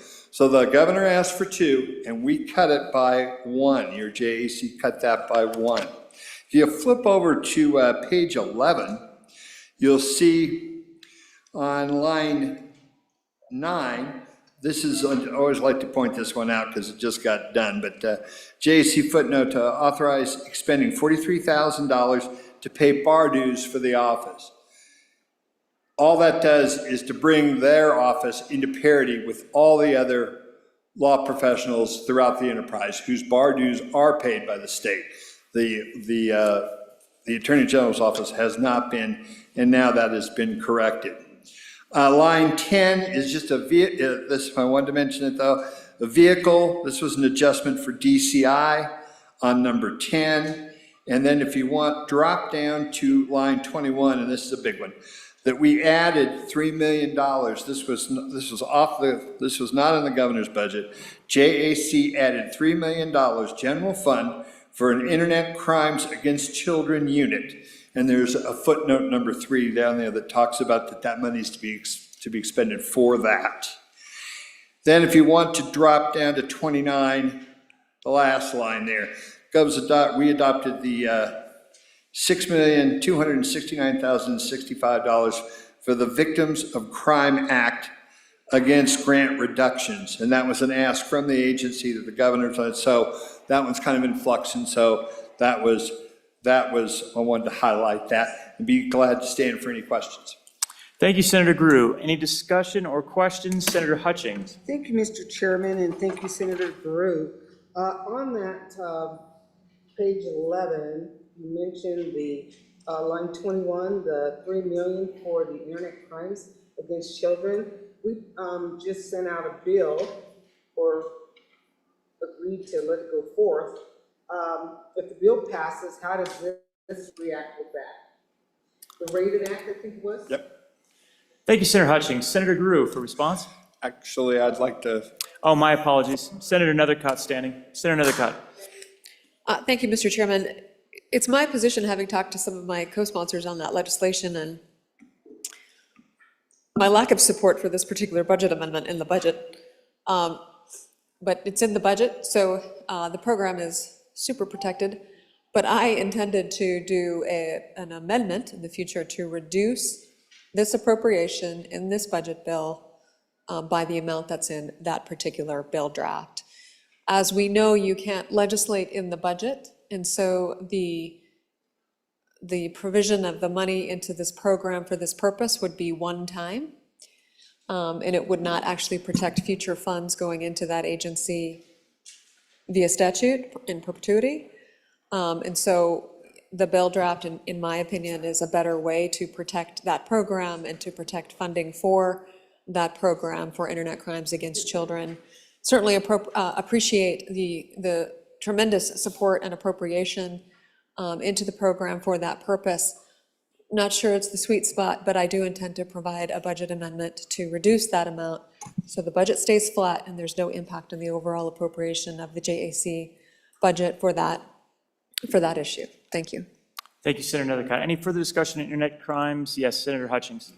Mr. Chairman, not to really interrupt much, but I think I have to because this budget is so wonderful. I'm flowing through it so nicely. I'm enjoying the presentation, and I'm also finding that looking at the totals, I've seen that they've done just a great job with the reductions and additions. So I just wanted to say thank you. Thank you, Mr. Chair. Thank you, Senator Hutchings. All right, further discussion then, back over to you, Senator Hicks. Mr. Chairman, if I may, I've got a question, and so if we go to footnote number 1, there's an increase of $5 million that's going into the law office up there. Yeah, and I don't have the actual budget recommendation, but if we could just, because the way the footnote is it's for one-time protection, adjudication of interstate water rights. And so maybe just a little explanation, since how there's no increase in FTEs, are we hiring water consultants to go do an adjudication? And if there's an adjudication, which river basin or where that's at? Is it for computer modeling, or are we hiring consultants? Just a much more explanation other than we're just gonna, because my understanding is the water rights have all been adjudicated, at least amongst the compacts. So I'm just trying to understand, we've divided those up. But where's that $5 million gonna go? Because it's not anywhere in the budget. I can't find out. And again, if I had the next explanation, I could probably dig that out, but help me out here a little bit. What are we spending $5 million on? Thank you, Senator Hicks. Looks like Senator Larson wants to field that one. Mr. Chairman, I was going to jump up on this one. Yes, we discuss this a lot, and it's $5 million. It scares you. But it's for the Colorado River litigation that may be coming from the lower states. We want to be ready. The Attorney General wants to be ready and probably going to contract out with some high-powered lawyers that know water better. So we're just prepared. Thank you, Senator Larson. Anything to add, Senator Grew? Nope. Mr. Chairman, yeah, it was a number that the governor felt we needed to have that in case something happened. As the good senator said, that if we need to hire outside attorneys, we'll be ready to go. And just given the importance of the issue of this compact. Thank you. We're on section 15. Continuing, Senator Hicks. Yeah, Mr. Chairman, follow up on that. That's good information, but I just want to make sure that there's enough language within the budget that restricts it for that purpose. In other words, it's not for any other purpose. It's specifically for litigation within the Colorado River Basin on any what? In-state. The word adjudication, and the reason that I think that's very important, because is that an in-state adjudication, or is this an adjudication amongst states on the compact? And so I'll work with the JAC to get a little more clarification on that, but just want to make sure that the language is tight enough that it just doesn't create a litigation slush fund for that agency for water issues if it's specific to the Colorado. Thank you. Thank you, Senator Hicks. Any further discussion on section 15, Attorney General? Going back to Senator Guru. Just real quick, and it is a good point, and I'm very leery of legal slush funds, or slush funds in general. I think we'll bring that up. But if you read on page 22 of their submission, you'll see that it is laid out fairly tight. Thank you, Senator Guru. Any further discussion on section 15, Attorney General? Seeing none, section 15 is closed. Up next, we have section 20, Department of Environmental Quality. And we're going to hear from Senator Larson. Mr. Chairman, I bring you section 20. It's on page 12 on your summary sheet and page 21 in your budget bill. Mr. Chairman, I would like to highlight two major ones. Item number 6, JAC denied the governor's rec of $500,000 for new source review, modeling, and permitting support. And then item number 13, JAC denied the governor's rec of $1,101,466 general fund to change the funding source for certain personnel services, support services, and contract services from the federal funds, other funds, and general funds. With that, Mr. Chairman, I would ask if there's any questions. Thank you, Senator Larson. Any questions on section 20, Department of Environmental Quality? Any questions? Seeing none, Department of Environmental Quality, section 20 is closed. Up next, we have section 21, Department of Audit. Senator Salazar. Thank you, Mr. Chairman. I do bring you section 21, Department of Audit, which can be found on page 22 in your budget bill or page 13 in your SR. I'd like to highlight 4 specific lines on section 21. First of all, the JAC adopted the governor's rec of $210,000 from the general fund for the annual statewide audit contract. The JAC did adopt the governor's rec of $12,000 from the general fund for the National Association of State Auditors. The JAC did adopt the governor's rec of $3,801 general fund for the Caseware IDEA audit software annual subscription. And then finally, the JAC did adopt the governor's rec of $1,900 from the general fund for Caseware IDEA audit software annual subscription. So with that, Mr. Chairman, unless there are any further questions, this concludes the explanation of section 21. Thank you, Senator Salazar. Are there any questions on section 21, Department of Audit? Any questions? Seeing none, section 21 is closed. Up next is section 23, Public Service Commission. And we're back to Senator Driscoll again. Mr. Chairman, thank you very much. I bring you Agency 23, Public Service Commission. It is page 14 on your summary sheet, page 23 on the budget. Folks, this is a pretty straightforward one. Footnotes 2 through 10 are all adoption of the governor's. Footnote 1, we denied the governor's rec of $600,000 special revenue, of which $400,000 special revenue one time to replace docket management system. Folks, that's just a policy deal. It's kind of like a one-year deal. Their docket management system is what you use on their portal to go online and do it, and it's kind of due for an update. We're starting to see this on some of the technology. So that's one you're probably going to see it again, but the committee denied it. We saved some money on it. I'd stand for any questions. Thank you, Senator Driscoll. Any questions or discussion on Section 23, Public Service Commission? Seeing none, Section 23 is closed. Up next, Section 24, State Parks and Cultural Resources. Senator Driscoll. Mr. Chairman, I bring you Section 24, State Parks and Cultural Resources, page 15 on your summary sheet, and page 23 in the budget. Folks, the entire deal of their end of it is mainly cuts, and it's all due to the TRP. They're 50%. Other than footnote number 15, we decreased the governor's rec at $2,268,000.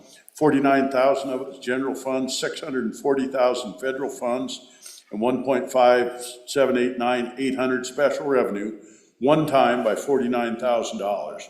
That's for equipment on their trail system. And that was just a call by the committee to save some money. We just kind of laid it off. It's what it is, but it really has no major effect of any kind. I'd stand for any question. Thank you, Senator Driscoll. Is there any discussion on state parks and cultural resources? Seeing none, Section 24 is closed. Up next is Section 27, State Construction Department. Senator Guru. Thank you, Mr. Chairman. I bring you Section 27, the State Construction Department. It's on page 25 of the budget and page 16 of the summary sheet. Folks, this one is this one's a big one that got turned into a little one. If you'll see on line 1, $212 million in total, and you can see I was separated out, was taken out and put into the House bill, which is now, I believe, 105, school capital construction. So it was moved out of the budget and into a bill. And most interestingly, if you look at the next line, this is something, while that first one has been done and not done several times, it goes back and forth over the years. The next one, though, usually stays in the budget, and that is major maintenance. $237,866,123 from the school foundation account. That, too, was put in the budget. And so that is a big change. That's something that we have not necessarily done. But so both of those are in the budget that will be coming through the House and coming our way with any luck at all soon. We'll go down then to line 2 is another one I want to highlight. We denied the GovRec of $371,080 from School Foundation for one-time equivalent FTE for a senior policy and a policy planning analyst. That was another change from your JAC from a request from the construction department. All the rest are more TRP, and the $750,000 on line 3 for a one-time statewide strategic facility plan. That too was a request we adopted. It's an exciting program that they're working on to try to set up, especially for a smaller school district, a maintenance plan where they can just send a computer note to the facilities folks, especially in those smaller districts, to help plan out and save some costs overall on maintenance costs. Be glad to stand for any questions on section number 27, State Construction Department. Thank you, Senator Guru. Are there any questions on Section 27, State Construction Department? Senator Landon. Mr. Chairman, thank you very much. Just maybe a little bit more drill down on the line item regarding a governor's rec for a full-time equivalent position. That was somewhat presented in front of the Select Committee on School Facilities and was compelling, to say the least. This is a group and an agency that has gone above and beyond has really done quite a job, particularly on the school side front. We can talk more about it if that bill that you alluded to gets over here to the Senate, but I'm just curious, of all the agencies, it seems like that one probably was pretty compelling to the Appropriations Committee as well. So maybe you can help enlighten me. Thank you. Thank you, Senator Landon. Any enlightenment, Senator Guru? Not a lot, but actually, the chairman brought it up. JAC, and it goes back to the good senator's question earlier about the state fair.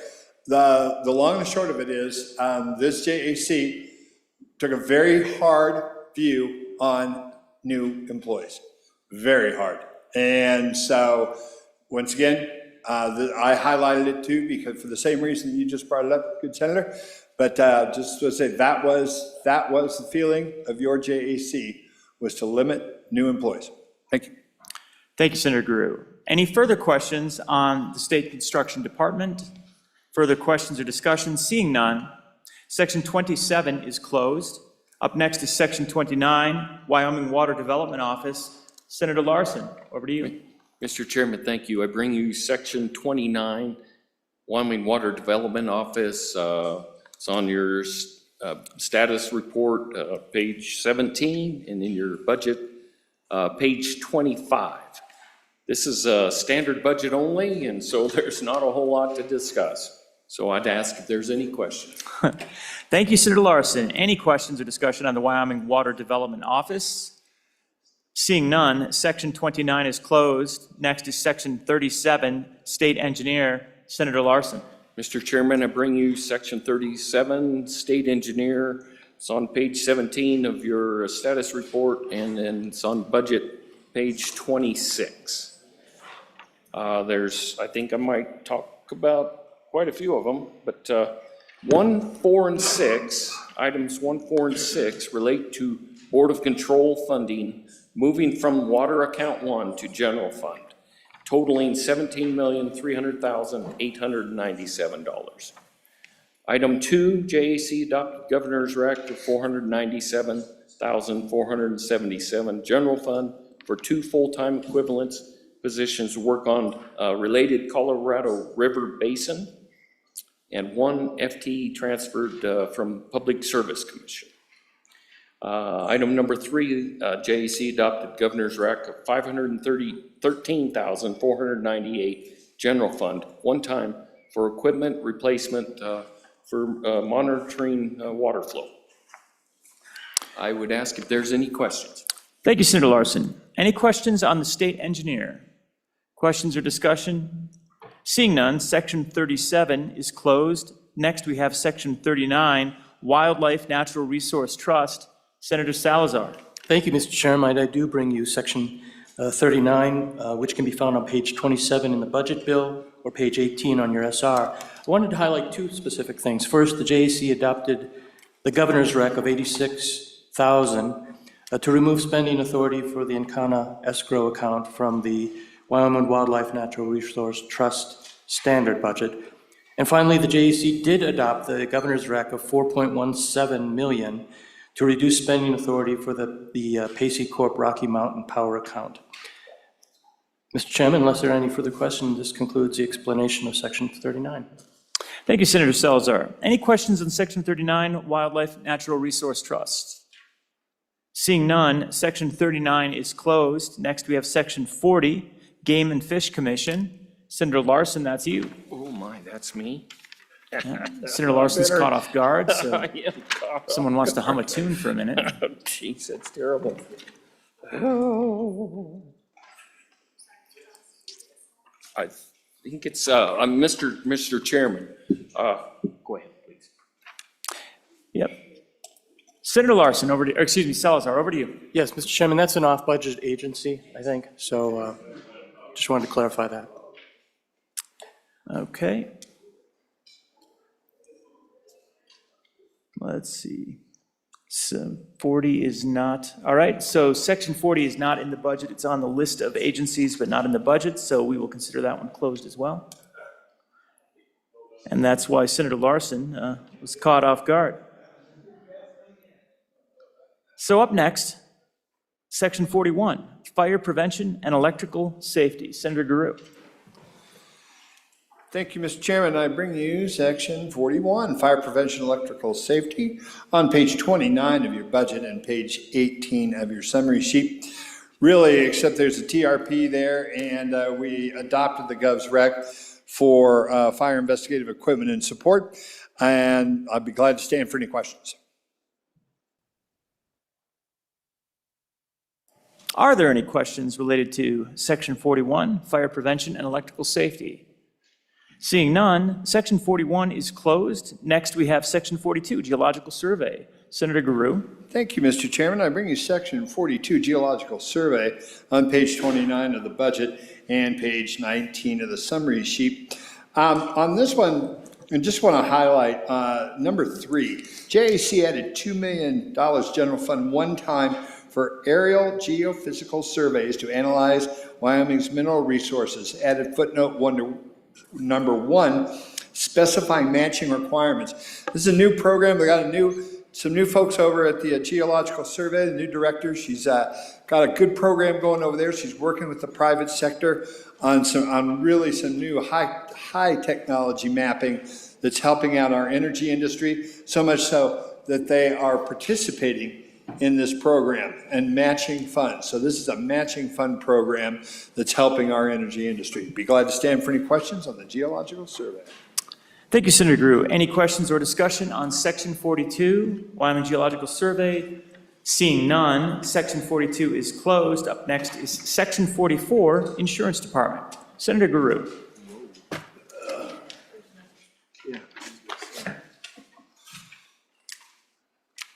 Sorry there, Mr. Chairman. 44, yes, the Insurance Department, and it is also on page 19 of the summary sheet. And there are no changes there. Kind of just went along with their standard budget and their request. So I'll be glad to stand for any questions. Thank you, Senator Guru. Any questions on Section 44, Insurance Department? Seeing none, Section 44 is closed. Next, we have Section 45, Department of Transportation. Senator Larson. Mr. Chairman, I bring you Section 45, Department of Transportation. It is on page 20 of your SR and page 31 of your budget. I'm just going to mention a couple items. The first page, on page 20, there's not a whole lot to mention. Page 21 of your SR, I do want to mention a couple items. Item number 10, JAC added $5 million in a footnote number 1 to provide increased compensation to highway maintenance personnel whose primary winter duties include removal of snow from highways, and highway patrol personnel currently classified as Trooper 1, Trooper 2, and Trooper 3 as specified. Item 33, JAC adopted the governor's rec of $300,000 for tasers and added footnote 2 to make $267,214 one time. Item number 35, JAC adopted the governor's recommendation of $542,524, of which $506,080 is one time. And then we go to item number 47, JAC added footnote number 4 to provide authorization for the agency to expend up to $523,277 for the Capitol Security Personnel Contract. This would provide Capitol security during special events. Item number 50, JAC added footnote number 5, directing the Department of to ground 1 of the 2 state airplanes and either use the grounded airplane for parts or sell it. And item number 51, JAC adopted the governor's recommendation of $18,409,342. And you can see $5.4 million general fund, $12 million Wyoming Tours account, and $1 million transportation enterprise fund, one time for additional capacity purchase agreements. Funding, and added footnote number 6 to specify that what do I say here, that S0 means the Transportation Enterprise Fund. I guess I mentioned that already. So, Mr. Chairman, I stand for questions. Thank you, Senator Larson. Any questions or discussion on Section 45, Department of Transportation? Senator Scott, then Senator Landon.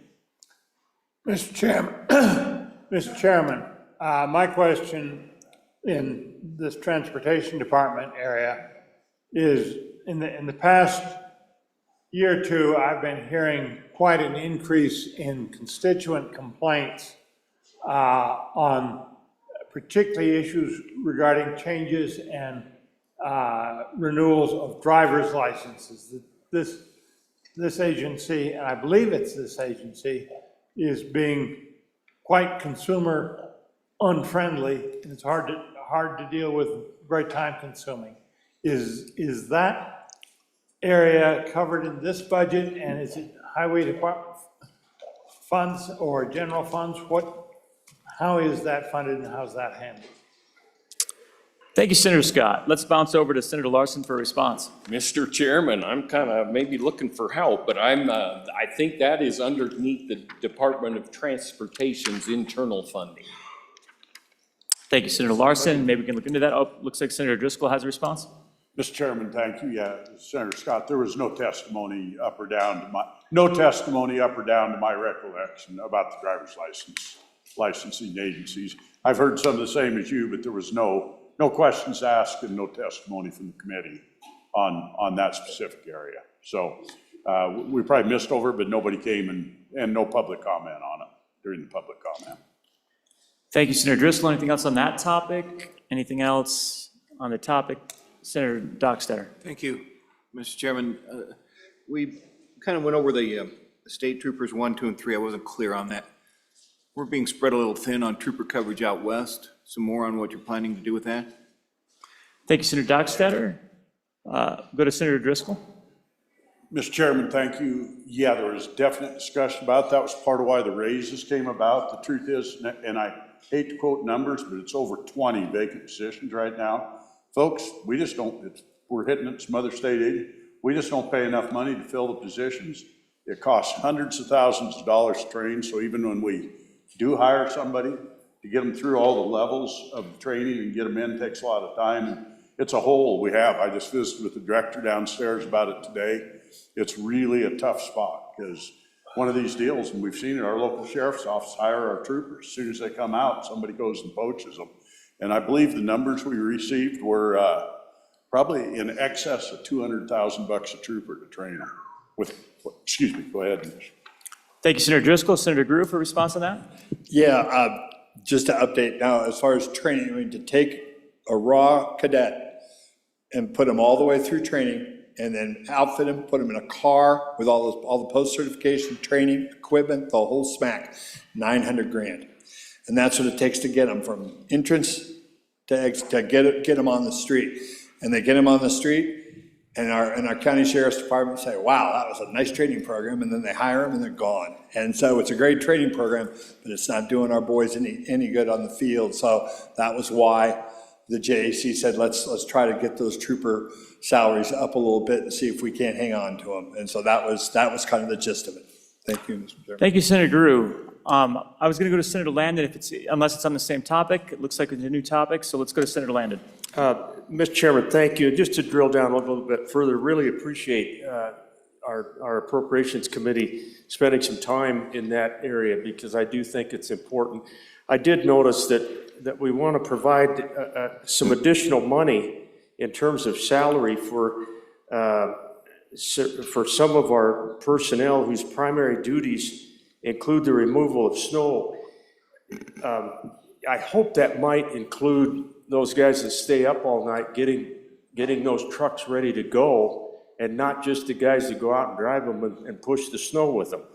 I always get a little bit worried when we carve out a little niche, and then we've got all this other support personnel that those guys couldn't even be on the road to plow the roads if it weren't for those guys. So just a little bit of assurance on that front might be helpful. Thank you. Thank you, Senator Landon. Any discussion on that, Senator Salazar? Yeah, I'll take that. Thank you, Mr. Chairman. My understanding is that the money is strictly for the drivers, but quite frankly, you make a very good point on that, and I think there might be a correction next week. Thank you. Thank you, Senator Salazar. Now let's go to Senator Iden. Yeah, thank you, Mr. Chairman. This actually is a serious question, but what are our snow removal guys been doing all winter? How do we bring them back if we do get some snow? Just a quick, curious question. Thank you. Thank you, Senator Ide, commenting on the weather, but importantly, Senator Driscoll, your thoughts on the weather? Mr. Chairman, we have this about that because it's an issue. Is part of these folks expect pay, and this is kind of embarrassing to say, they live on overtime pay when we get these storms. And so part of our YDOT drivers now are flat hurting, guys, because they really do. As I'm going to tell you, the guys in our deal, they always pray for a Christmas storm for presents for their kids. And so it is a real issue, and it's something that I've talked about is pay for our employees is becoming an issue across the board, and it's painful as heck, guys. We looked at $100 million, but we all need to look inwardly and figure out what we're going to do, because they're no different than us. They're all affected by inflation, and they're our friends and neighbors. These aren't just a number on a sheet. So for me, I've got grave compunction. You saw me highlight it earlier in the budget, and I think it's really hard when you start looking at guys in your community and they want to come feed cows rather than work for the state. So thank you. Thank you, Senator Driscoll. Back to Senator Landon. Just real quickly, Mr. Chairman, I don't mean to hold us up today, but these are a couple of pretty important line items. I thought I understood the chairman to indicate that tourism funds would be used in part on that capacity purchase agreement. Maybe correct me if I'm wrong on that. Are we drawing funds out of the tourism fund to help with the airlines? Thank you. Thank you, Senator Landon. Senator Grew, response? Mr. Chairman, yes, thank you. It's a great question. The capacity purchase agreement has truly been a phenomenally successful program. And really over 75 cities, mostly rural across America, have lost air service in the past 2 years. Wyoming has lost none, zero, as far as cities served. And that is because that one airline in particular has made a serious commitment in this capacity air agreement. Make no mistake, the capacity purchase agreement does not cover the cost of providing air service to this state. The airlines who fly here are losing money, but they're betting on something. They're betting on Wyoming, and they're betting on things that are in the future, whether it be energy plays or other things. A lot of communities, and we'll note one community up in the northeast corner has been on the capacity purchase agreement since its inception. This year, they've come off. For the first time, one city's come off and now are standing on their own. And the airline is servicing them on their own. The program works. So this money this year is coming out of a combination of sources. One, out of the YDOT funds themselves, only $1 million. But the rest comes, one piece from the governor's office, but the bulk comes from the Department of Tourism. And I have to say, as you know, I stand sword and shield over that fund, and I try to keep a pretty tight rein on it. And when I first read it, I was a little bit, But you know what? After I read it a second time, had a drink, had it a second time, read it a third time, and actually it made a lot of sense because it does help tourism, it helps industry, but it really helps them. And I want to make sure, total transparency, none of this money goes to Teton County or the county that I serve. All this money goes to the other communities that have commercial airline service. I want that real clear. So folks in the southwest corner, folks in the Gem City, and other cities around the state, up in the north central part, rely on this money. It's a great program, and so even I had to back off of my beloved tourism account. Thank you, Mr. Chairman. Thank you, Senator Grew. Any further discussion on Section 45, Department of Transportation? Seeing none, Section 45 is closed. Up next is Section 48, Department of Health. Senator Larson. Mr. Chairman, I get a big one again. I bring you Section 48, Department of Health. It's on page 36 of your budget and on the summary sheet, page 22. And I'm going to hit some of the highlights and we'll see what comes of it. Item number 1, JAC added footnote number 1 to specify that the department shall not expend any funds for abortions or gender transition procedures. Number 4, JAC added $1,895,448 general funds for nursing compensation pilot program at one of the 5 facilities operated by the department, and added footnote number 2.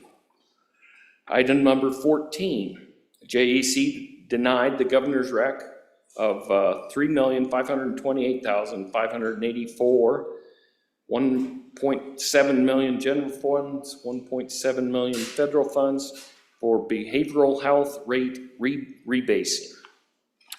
Item number 15, JEC denied the governor's rec of $17,154,000, general funds, half federal funds, one time to increase inpatient rates to 100% of cost for critical access hospitals that maintain labor and delivery services. Item number 17, JEC denied the governor's rec of $5,061,666, split evenly between the general fund, federal funds, one time to increase funding levels for maternity and delivery physician services and maintain a 90% of Medicare floor for other physicians. Then we go to page 23. Item number 18, JEC decreased the governor's recommendation of $58 million federal funds by $16,672,693 to $41,327,307 for federally calculated all-inclusive rate increases. Item number 19, JEC denied the governor's rec of $27,700,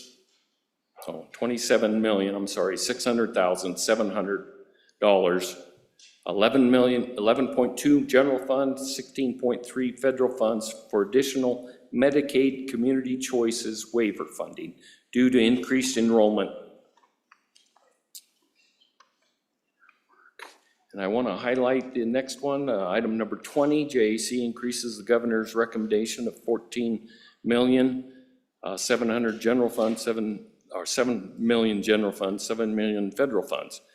We increased it by $10,900,000, divided equally to a total of $24,900 for external care community emergency waivers, placements, continuation of ARPA funding or funded rates, and additional provides rate increases, and added footnote number 4. Item number 21, JEC increased the governor's recommendation of $3 million, evenly general fund, federal funds, by $9 million, equally half and half general funds, federal funds, to a total of $12 million, to increase funding for the Medicaid supports waiver with the goal to reduce the number of individuals on the wait list, and added footnote number 5 to specify that the wait list reduction target should be at least 50%. Item number, and I wanted to make sure I stated those 2 items. We did interim work on that as a joint committee, and we spent many days doing that. I don't know, 2 or 3. It was a bunch. Item number 22, JEC moved the governor's rec of $344 million for the Rural Health Transformation Program to House Bill 122 is what's carrying that. JEC denied the governor's rec and added $203,497 general fund for county public health nursing compensation. JEC denied, item number 27, JEC denied the governor's recommendation of $2,968,000 general fund, of which $607,227 general fund is one time to support current laboratory services and operations. Item number 34, JEC decreased the governor's recommendation of $21,268,372 general fund to $11 million general fund for the per-school external cost adjustment.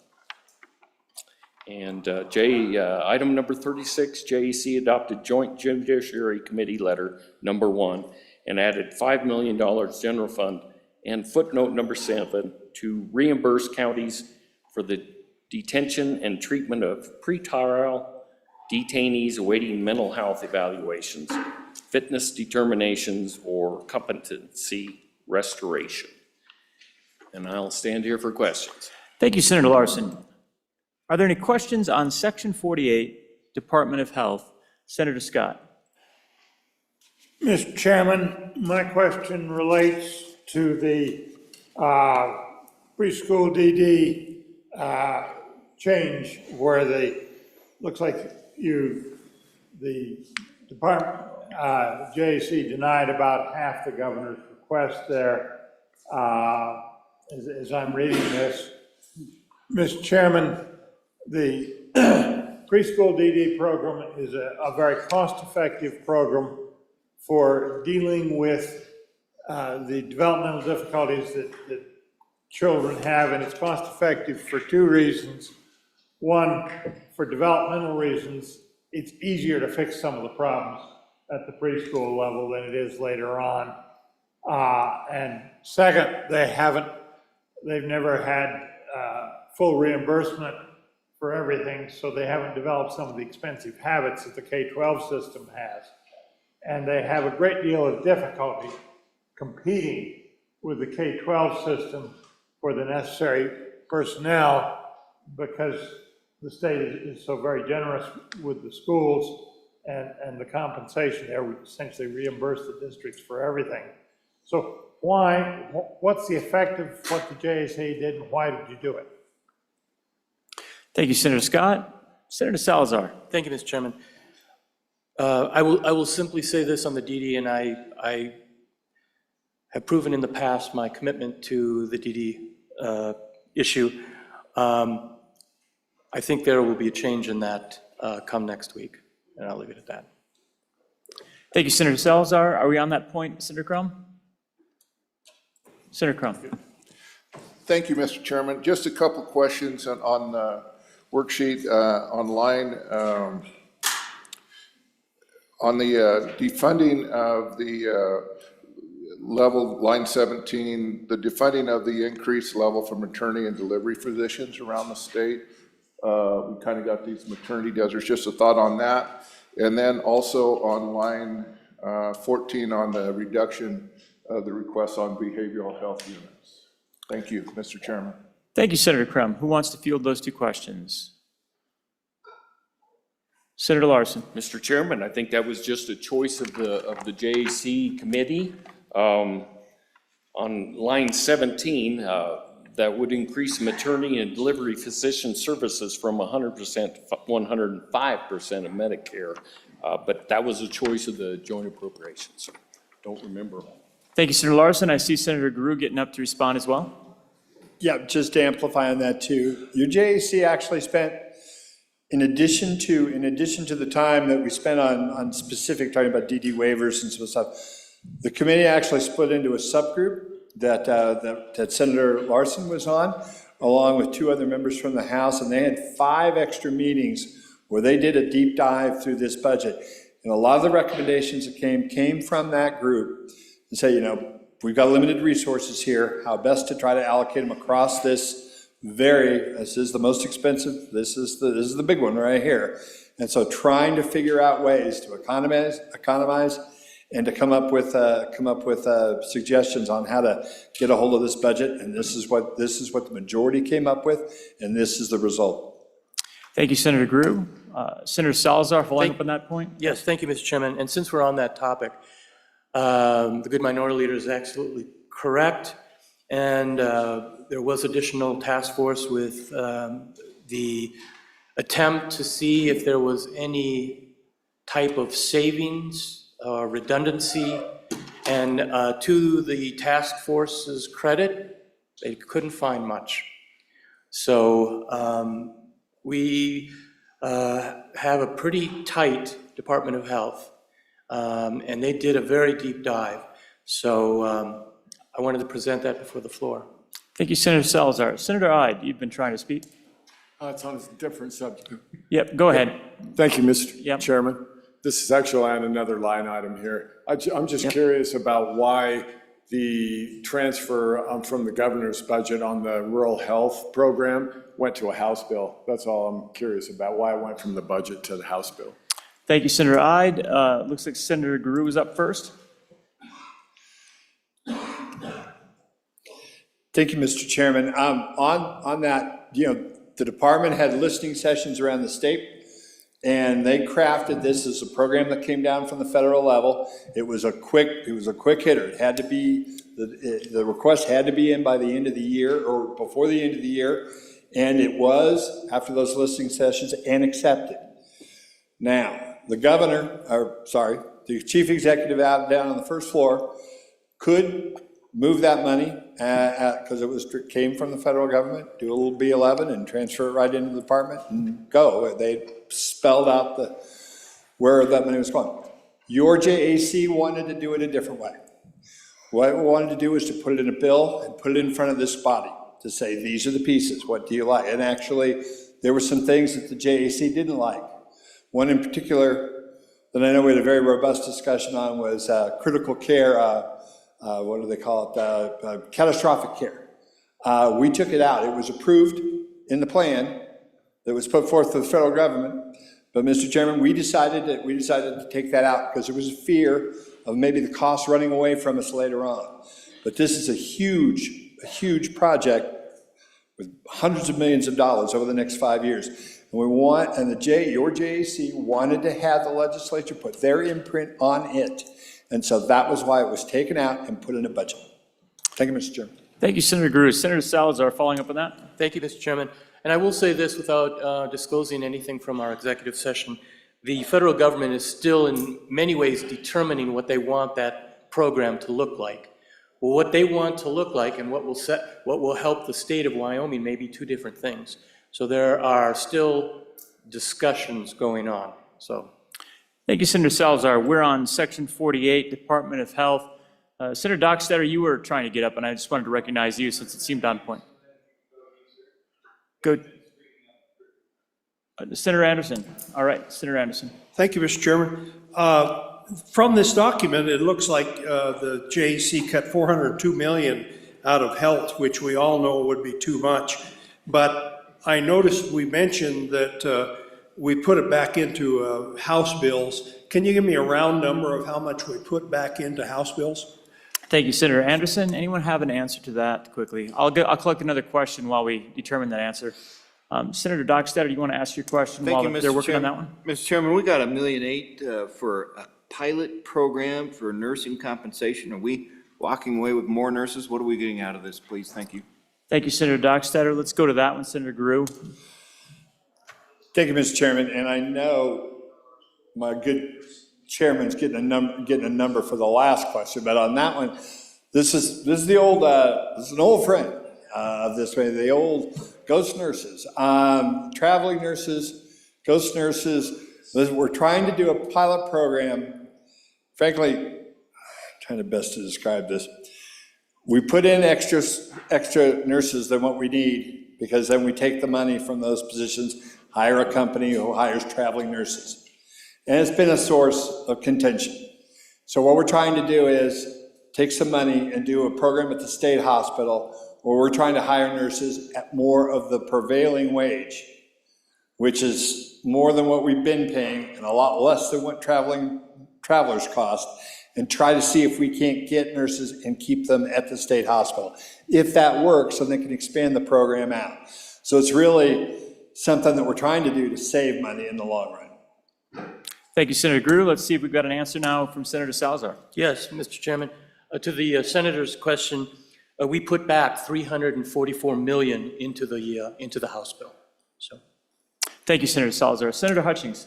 Thank you, Mr. Chairman. If the members could please mention the number of the amendment they're talking about when they ask questions, that would really be helpful for me. Thank you. Thank you, Senator Hutchings. That's noted. So if we can make sure that we're calling out either the note in the shortcut sheet or the footnote in the budget bill for clarification. Any further discussions? We're on Section 48, Wyoming Department of Health. Anything further on Section 48? Senator Landon. Thank you, Mr. Chairman. Maybe one last little brief conversation. Coming from the healthcare community of our state, I'm always concerned and interested on the Medicare, Medicaid front, the reimbursement to our healthcare providers. And I noticed that we have some denials here, one of which was a federally matched program. It looked like almost a quarter more in federal funds, and I'm talking about number 19. That's a denial of the governor's request, additional Medicaid community choice waiver funding.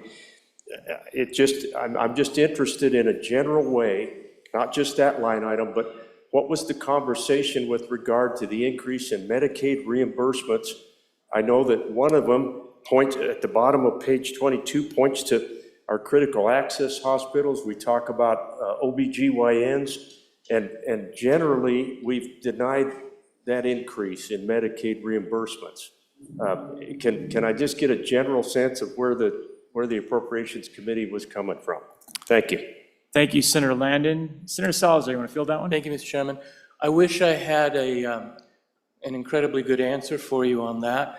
The majority of the JAC decided that was something that needed to be done. And again, I'll go back to my answer from before, that perhaps next week we may see something different. So, thank you, Senator Salazar. All right. Anything else? Section 48, Department of Health. Senator Scott. Mr. Chairman, following up on that last discussion, I'm increasingly hearing our hospitals in this state are having difficulty in ways that we haven't seen in some time. We've had a lot of inflation in the medical area. The Medicare program systematically discriminates against Wyoming. And the Medicare program has not been keeping up with the inflation increases. I was told that in the big federal bill this summer that there was a lot of funding that was going to help the hospitals, and it sounded to me increasingly like the feds have put so many strings on it that it isn't useful. Is that what's involved in some of this? Because I am getting fearful we're going to lose one or more of our hospitals because of the economic difficulties that they're getting in. I'm seeing troubles that I've not seen before. Thank you, Senator Scott. Senator Salazar, response? Mr. Chairman, extremely good point.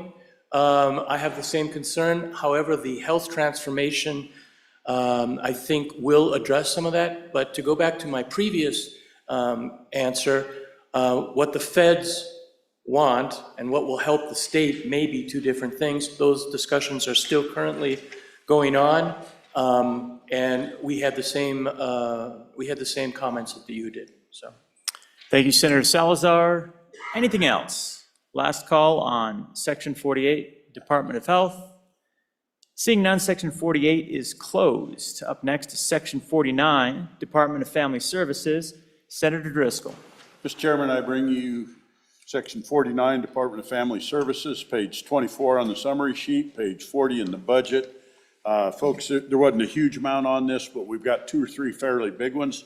If you go to footnote number 10 on your summary, they decreased 415,000 appropriations did, of the 3,473,000 general funds and 3,058,000 of federal funds by 3,473,000, which basically eliminates the SNAP education program. So that pretty much just took it out and zeroed it out. Footnote number 11, they denied the governor's rec of 3,500,000 and some change. 1.7 million of it general funds, 1.7 federal funds, about an equal match. 800,000 of it was one time in one position. They got rid of it. This was the Sunbucks program. I think you probably all heard about it, and it eliminates the Sunbucks program. The other footnote is footnote number 14. They adopted the governor's rec for the SNAP program, and they also added a footnote to that to biannualize it, that makes it basically a permanent program that goes on. Last one's footnote 15, requiring Department of Family Services to comply with federal policies on foster youth care with Social Security benefits, just an alignment program. So long and short, that's kind of where we're at there. I'd stand for questions. Thank you, Senator Driscoll. 1 second, we're going to go to Senator Salazar. He wants to. Yes, let me just make one comment Yep. with regard to Sunbucks. I'm pretty sure that you will see next week some response to that on the Sunbucks program. Thank you. Thank you, Senator Salazar. All right, now over to you, Senator Crum. Thank you, Mr. Chairman. My question's on the summary sheet. The footnote number 1, the denial of the $3.7 million for the technology IT. My understanding is SNAP has a limit of 4% error rate, and we're under that right now, but if we would hit that 4% rate, our fine is somewhere in the neighborhood over $3 million, which is very similar to this. And so just with not keeping up with technology, I'm wondering, it's kind of an offset, saving this money or paying a fine if we go over. Thank you, Senator Crum. Anyone want to address that? Senator Driscoll? Mr. Chairman, yeah, this is just a policy decision that was made by the Appropriations Committee. You know, basically technology across the board all took a pretty good cut. We may move back in or back the other way on it, but there was basically a policy decision made pretty solidly by the committee that we're going to slow down on technology costs. That's just a flat choice that the committee made. Some of us might have been on the other side of it, but it was the choice the committee made. I'm suspicious you'll see some stuff. The chairman's going to stand up, I believe. Senator Salazar. Thank you, Mr. Chairman. Yes. The next week, I believe that there will be some responses to that. Thank you, Senator Salazar. Senator Scott. Mr. Chairman, just one quick question. New government programs seem to sprout like weeds all the time, and frankly, I don't succeed in keeping up with them. What is the Sunbucks program and what does it do? Thank you, Senator Scott. Who wants to field that? Senator Driscoll. Mr. Chairman, I may have our chairman correct me on this, but it's a summer program for students that come out that underprivileged, our backpack program we have. It's basically gets these kids to come out of underprivileged families where they've got the ability to get to food. And some of it's taken care of by charity in towns. That's why it was cut, it's kind of been filled in some areas. But it literally is a nutrition program for underprivileged school-age kids, so they get something to eat. Part of these parents don't feed them in the summertime, and it just gets them where they've got nutrition available. Thank you, Senator Driscoll. Any further discussion on Section 49, Department of Family Services? Further discussion? Seeing none, Section 49 is closed. Up next is Section 51, the Livestock Board. Senator Salazar. Thank you, Mr. Chairman. I bring you Section 51, Livestock Board, which can be found on page 42 in the budget bill and page 25 on your SR. I'd like to highlight two specific things.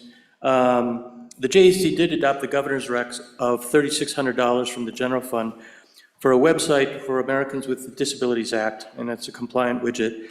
And then secondly, the JAC did adopt the governor's rec of $14,800 from the general fund for the Core 1 operating system licensing renewal. The rest is simply, again, the adjustment of the TRP. So, is there any other further questions, Mr. Chairman? That concludes the Section 51. Thank you, Senator Salazar. Is there any question or discussion related to Section 51, the Livestock Board? Seeing none, Section 51 is closed. Next is Section 53, Department of Workforce Services. Senator Guru. Thank you, Mr. Chairman. I bring you Section 53, Department of Workforce Services, on page 43 of the budget and page 26 of the summary sheet. This department, of course, has such a wide range of programs that it takes care of, but really all of this is TRP reductions. Because I want to draw your attention to line 6. The JAC adopted the agency's request of a $900,000 federal fund decrease for 2 full-time FTEs positions due to federal grant reduction. So There are less grants out there, so these two FTEs are going to go by the wayside. This is all a federal fund cut. Like I say, all the rest was all TRP for this department, so nothing really changing outside of that. But I'd be glad to answer any questions. Thank you, Senator Grew. Are there any questions related to the Department of Workforce Services? Any questions? Seeing none, Section 53 is closed. Up next, Section 55, the Oil and Gas Conservation Commission. Senator Larson. Mr. Chairman, I bring you Section 55, Oil and Gas Commission. It's on your SR 20, page 27, the budget 40, page 44. I just want to highlight one item. It's item number 1. JAC adopted the governor's recommendation of $316,935 for major maintenance reserve account and added footnote number 1 to make these funds one-time budget but one-time only. The legislature directed to create this account, I think, in the past years, and this is one time only. It's for maintaining their building. Thank you, Mr. Chairman. I stand for questions. Thank you, Senator Larson. Are there any questions related to the Oil and Gas Commission? Any questions? Seeing none, Section 55 is closed. Next, we have Section 57, Community College Commission. Senator Driscoll. Mr. Chairman, I bring you Section 57, Community College Commission, on page 28 of your summary sheet, page 45 of your budget. This is going to be a little more detailed, and everybody's got community colleges, and it affects all of it. Probably, I've had a lot of questions on it. I'll start with footnote 5. They denied the governor's rec of $1,500,368 general fund to adjust state aid based on enrollment. So what that was, the governor had asked for money on the declining enrollment. They face the same thing some of our K-12 are. It's a pretty good hit to them. He was going to backfill that. JAC denied that. Footnote 6, JAC added $750,450 one-time footnote for a competitive grant program to support dual enrollment. That's a pilot program in one college. So they added it. Footnote 7, they denied the governor's rec and added $7,500,000 for CTE, career and technical education, in footnote 2. So it brought some more dollars into the CTE program. Footnote 8 added $600,000 general fund for rodeo teams at Wyoming community colleges. One of the members brought an amendment that passed, brings $100,000 to each community college, less one. Gillette College will not qualify for that at this point in time, as I understand it. Footnote number 11, dropping down, they denied the governor's rec of $3 million. Now, these run into Wyoming Public TV, and folks, all of us tend to, or at least I do, get confused between public TV and public radio. Public TV is under the community colleges, public radio is under University of Wyoming. So this is Wyoming Public TV I'm talking about. Footnote 11, they denied the governor's rec of $3 million general fund for their operations. In footnote 12, they denied governor's rec of $3,600,000 one time for equipment modernization. Basically said you can't upgrade your towers, you can't upgrade your equipment, and said that we're going to deny your operations budget. Footnote 13 adds $290,000. The committee added $290,000 special revenue. This is money out of their trust fund that allows them to continue in operation funding out of their trust fund without general fund dollars. Just gives them spending authority. So folks, Wyoming Public TV will continue to operate, but it's going to be very lean. It's out of their endowment with no basic government aid at this point in time. With that, I'd stand for questions. Thank you, Senator Driscoll. Any discussion on Section 57, the Community College Commission? Senator Landon.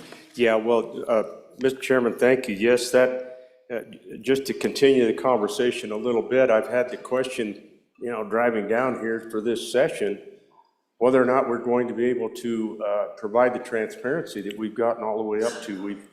We've just had amazing partnership with public TV. So I'm just curious, is that going to affect our ability to carry these meetings live on television? Was there any conversation about that, and is that program jeopardized at this point? Thank you, Senator Landon. Anyone want to respond? Senator Driscoll? Mr. Chairman, testimony was the program can continue on. It will change how it's delivered. But no, there's without a doubt it's going to have some effects. We really didn't spend a lot of time in depth on that. Both public TV and public radio cover parts of the coverage of this chamber. And it will change how it operates. I don't think it got fleshed out in any major way other than we want to cut the budget down. Staff testified that probably we can figure it out, but it's going to require some capital outlay by us and some different ways of going about it. So I'm sure there's going to be some vigorous debate on this on the floor as it goes on.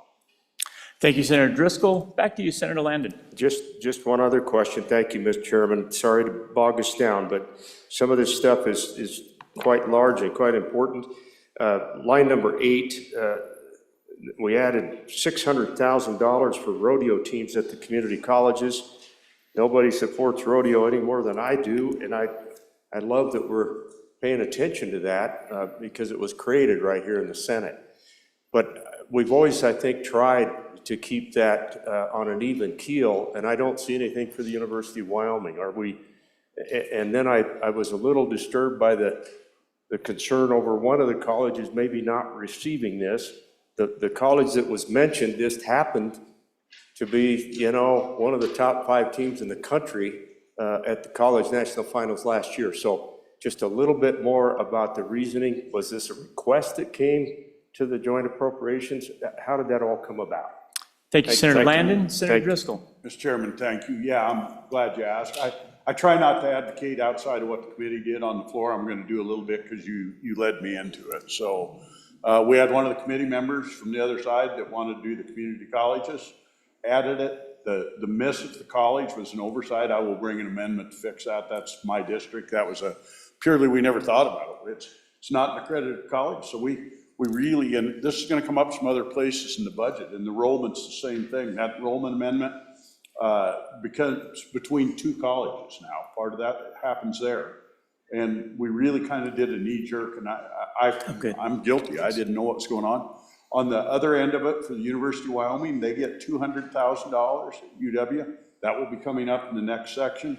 That's something that I did. I added another 200 if we're going to add to the community colleges. We jumped in and I did make it full parity for the University of Wyoming, and we'll up them as well. So that's kind of the way it laid. Those are just policy choices we did. And folks, as I present here, particularly for the new members, I'm looking over at some of the newer members. As appropriations member, our job is to represent what the committee did as a committee, not what our personal beliefs are. And I try to get my end. I voted on the opposite side of a whole lot of this stuff. You see me standing on the floor, you won't hear me say this is a bad deal. This is what our committee did. Our Senate needs to present for our Senate position. You may see that change as we get into amendments, but from my end, if you want to ask me questions, I'll answer them, but I'm not going to give you my opinion or tell you that I'm upset that I lost a vote, because I lost a lot of them, folks. Thank you.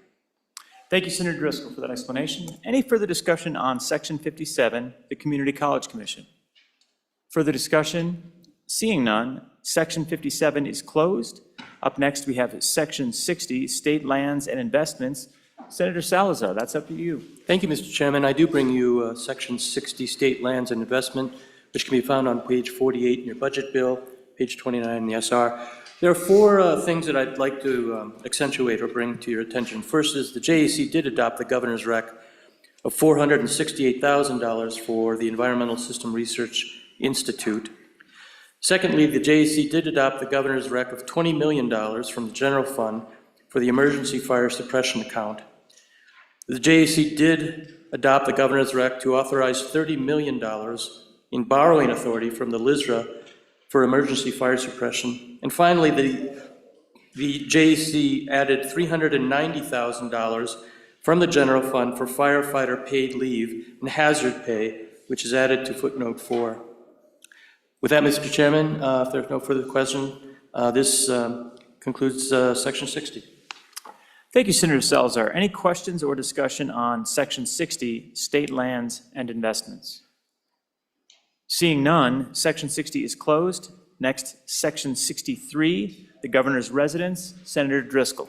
Mr. Chairman, I bring you Section 63, Governor's Residence, page 30 on your summary sheet, page 51 on the budget sheet.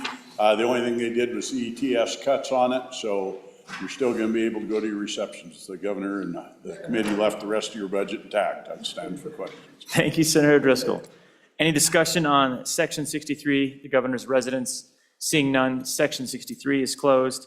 Up next, Section 66, Wyoming Tourism Board, Senator Guru. Thank you, Mr. Chairman. I bring you Section 66, the Wyoming Tourism Board. It's on page 30 of your summary sheet, page 51 of your budget.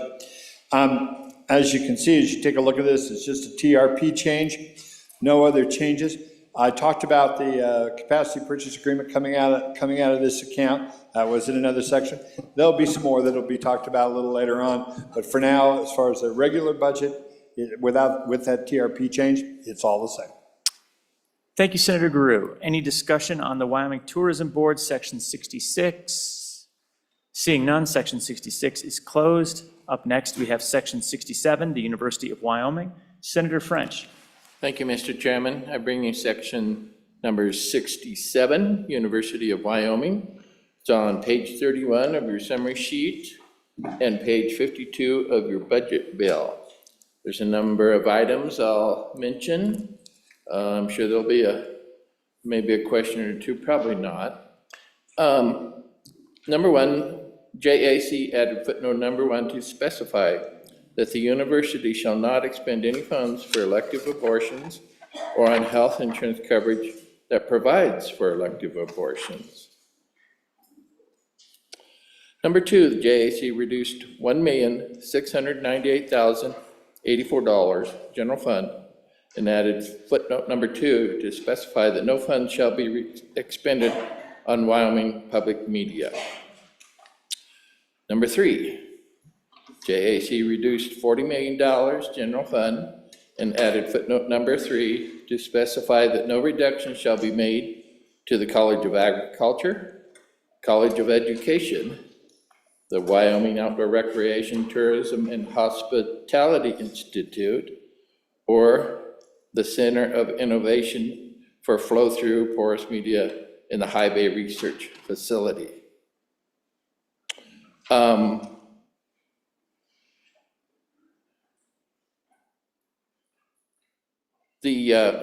number 7, the JAC added $200,000 general fund and footnote number 7 for the University of Wyoming rodeo team, what Senator Driscoll just mentioned, for a total of $400,000, because there's $200,000 there.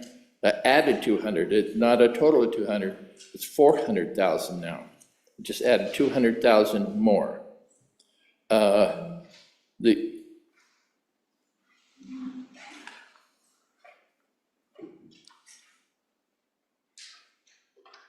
Number 9, the JAC denied the governor's request of $6 million general fund to support athletic operations. Budget request on page 30. The JAC adopted the governor's on 13, excuse me. JAC adopted the governor's RAC up $2,090,000 general fund, one time for coal pyrolysis demonstration inflation, and added footnote number 9 to make this appropriation effective immediately. That's budget request, page 62. The JAC adopted the governor's rec of $10 million general fund, one time, for School of Energy Resources matching, and added footnotes number 10 to specify matching and legislative notice requirements. That's budget request, page 63. Another one, number 15. Line 15, the JAC denied the governor's request of $12,500,000 general fund, one time for matching funds, budget request. You find that on page 72. Finally, on line 16, the JAC added $2,500,000 general fund, one time, and footnote number 11 to provide state matching funds solely to support excellence in research, education, and extension in ranch and rangeland management, agronomy, and soil science, conditioned upon a match of $1 of appropriate general fund to $1 for any non-state source. So that's kind of it in a nutshell. I know this is a hot topic, and I'm sure, I believe it's next Tuesday or whenever, there'll be a number of amendments come down the line, but this was what the joint appropriations decided. As a committee, that was their recommendation. Now, the body can start amending next week and to change things, change what the JAC did, and I'll stand for questions. Thank you, Senator French. Senator Crum. Thank you, Mr. Chairman. I've got 7 questions. I don't know if you would prefer them just 7 questions and have them answered, or do one at a time? One at a time. Thank you, Mr. Chairman. First question, we'll just start at the top. Working off the worksheet, number 1,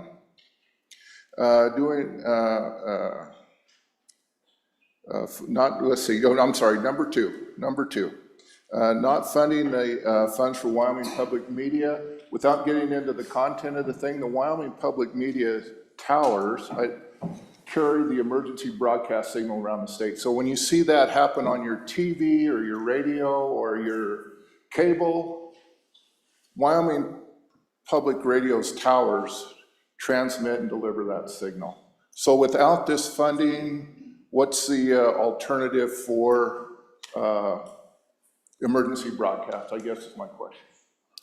Thank you, Senator Crum. Let's address that. I'll go to Senator French and then Senator Driscoll. That's a good question. I don't have an answer for you, but I'm sure somebody on our committee does. Well, it looks like it. Senator. Mr. Chairman, I defer to Okay, Chairman. Senator Salazar. Thank you for that question. First of all, it's my understanding that those towers were an unfunded federal mandate, that we were required by the federal government to maintain, to have those towers, but with no money sent to the state to keep the upkeep. What I also heard was there was a possibility through our federal delegation that perhaps funding may possibly come from the federal government to sustain those towers, but I haven't seen it. And I think you raise a legitimate question about what is any state's responsibility to do an unfunded mandate. Bottom line is, I think that's a question that needs to be addressed. I think there was some onus on the part of some members of the JAC that do this, but we're not sending you any money from Washington to do it. And so that's the best I can give you on that. Thank you, Senator Salazar. Anything else on that topic before we move on to the next question? Seeing none, back to you, Senator Crum, for another question. Thank you, and thank you, Senator Salazar. Number 3, the reduction of $40 million. Without getting into the dollar amount, it says so that we're going to have no reductions to college agriculture, education, outdoor recreation, tourism, hospitality, the Institute and the Center for Innovation, and the High Bay Research Facility. Wondering why we're picking winners and losers. We're leaving off the college education, college engineering, college of business, health sciences, why we chose winners and losers. And by doing it this way, we cut the 40 million, we kept those others whole, but that means all the others are gonna lose not just their proportionate share of 40 million, they're gonna lose a lot more share, and we're leaving out many of the other colleges. So wonder why we picked winners and losers, and how come we're penalizing some of those, I guess really penalizing some of those other colleges. Thank you, Senator Driscoll. Mr. Chairman, thank you. Extensive debate on that, extensive debate. Lots of testimony, lots of debate, lots of questions asked, and the answer is there was a very much heartburn with UW, but they declined to decide where they wanted to do cuts. Instead, they decided to protect things they like and not deal with the other. And I will very often, once again, I ask the question is, you know, if you've got things you don't like, let's pick what to get rid of, and the committee declined to do that. They declined to just stand up and say, $40 million, and we're gonna protect the things we like, but we're gonna let UW figure out how to deal with the rest of it. And that's, long and short, that's the way it happened, and I hope I didn't put my spin on it, but it literally was that way. It was, they declined. They were asked directly if they wanted to do cuts directly to programs, and they declined that. And by they, I mean a majority of the committee, the bulk of it said yes. Thank you, Senator Driscoll. Anything else on that question or on that specific question? All right, Senator Love on that specific question. Yeah, through you, Chairman. Curious, it sounds like that was kind of random and just personal preference. There are a lot of different systems if we're going to start looking at education this way and eliminating certain programs. There are basically 5 areas. If anybody goes and looks at the Model School Conference, you'll see that there are 5 degree areas that are most widely adopted in employment by our industries. And why are we not focusing that way instead of through personal preference? So there are 5 degree areas that are the most highly sought after. And maybe we should focus education on education that's going to be the most employable by our industries. Thank you, Senator Love. Senator Salazar, did you want to stand on that? So I guess I'll answer it this way. If we go back to the if we go to the Department of Health, I mean, these are very difficult decisions. And personal preference, I guess you could say that, but it's what you believe the priorities are. I know that with some issues such as DD waivers, I'll be the first one to admit that I had a great interest in helping our developmental disability folks with an increase in the DD waiver program reimbursement. And so am I guilty of having a preference in that? Yes. With regard to the UW, I guess the feeling was the majority of the JC that there were some schools that were more directly affecting the economic stability of the state, like the School of Education, the School of Energy, the School of Ag. That was the general talking points during the UW's budget and what the priorities were. I completely understand the argument of just a blanket, a cut of a certain number. And again, we're at the base of the budget. It's the introduction. Next week, you all will. This is and I'll say this again. This budget is all of our budget. All of our budget. Next week, you own it as well as I own it. So I know it's a repetitive answer, but it's true. Next week, when we start voting on these amendments to change the budget, then we'll all have skin in the game. Thank you, Senator Salazar. Again, on this topic, Senator Scott. Yes, Mr. Chairman, 2 questions on this topic. As I read it, it's basically a 10% cut of the state operating aid to the university. And I know we don't always see the whole university budget. There's a section that they fund internally with tuition, with endowment income, things like that. So what percentage of their total budget is this 40 million cut? Is the first question. And then, Mr. Chairman, my further question is, if the budget should pass in the form that we see this right now, am I right in thinking that other than the restraints listed, is there no restraint on how the university could take that 40 million such that they could go around the state and they have facilities all over the state,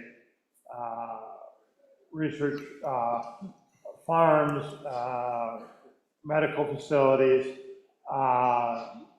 programs at the various community colleges. Would all of those things be then at risk for being eliminated? Is there any understanding as to what restraints other than the specific programs listed here as to what they might do? Thank you, Senator Scott. To Senator Salazar. Thank you, Mr. Chairman. I will answer the first question, which is with regard to the percentage. I don't have the percentage number, but I will get that for you. If it's calculable, yes, I'll get that for you. Thank you, Senator Salazar. Senator Guru, answering the question. Yeah, thank you, Mr. Chairman. It's a great question, and it is incredibly difficult to answer for the reasons that you stated. There are many different funding sources that come to the University of Wyoming: federal funds, grants and aid, endowments, things all across the board and all across the spectrum. So when you take a $40 million cut out of the block grant, and then you pick a few and say, we're not going to touch these, the impact on each of the other colleges is very, very difficult to calculate. I actually went to dinner with the CFO of the university, and he couldn't answer that question in total. So it will be different for each one to a greater or lesser extent, and that's going to be the challenge for the Board of Trustees to try to work through. But it's a tough one. The tenor of the discussion that your JAC had, Mr. Chairman, was there was a general feeling that there was a lack of performance at the university in certain areas that the JAC has been talking about with the university for a couple of years. Some of the classes that are taught, some of the subject matter that is required in certain disciplines. And it has been discussed. And so the JAC at this time felt this was the best way to do it. But this, as the good chairman says, is something that I think was a vigorous debate within the committee. It will be a vigorous debate on the floor. But those were the types of things that were the tenor of that discussion. What kind of classes are being taught? What's the general,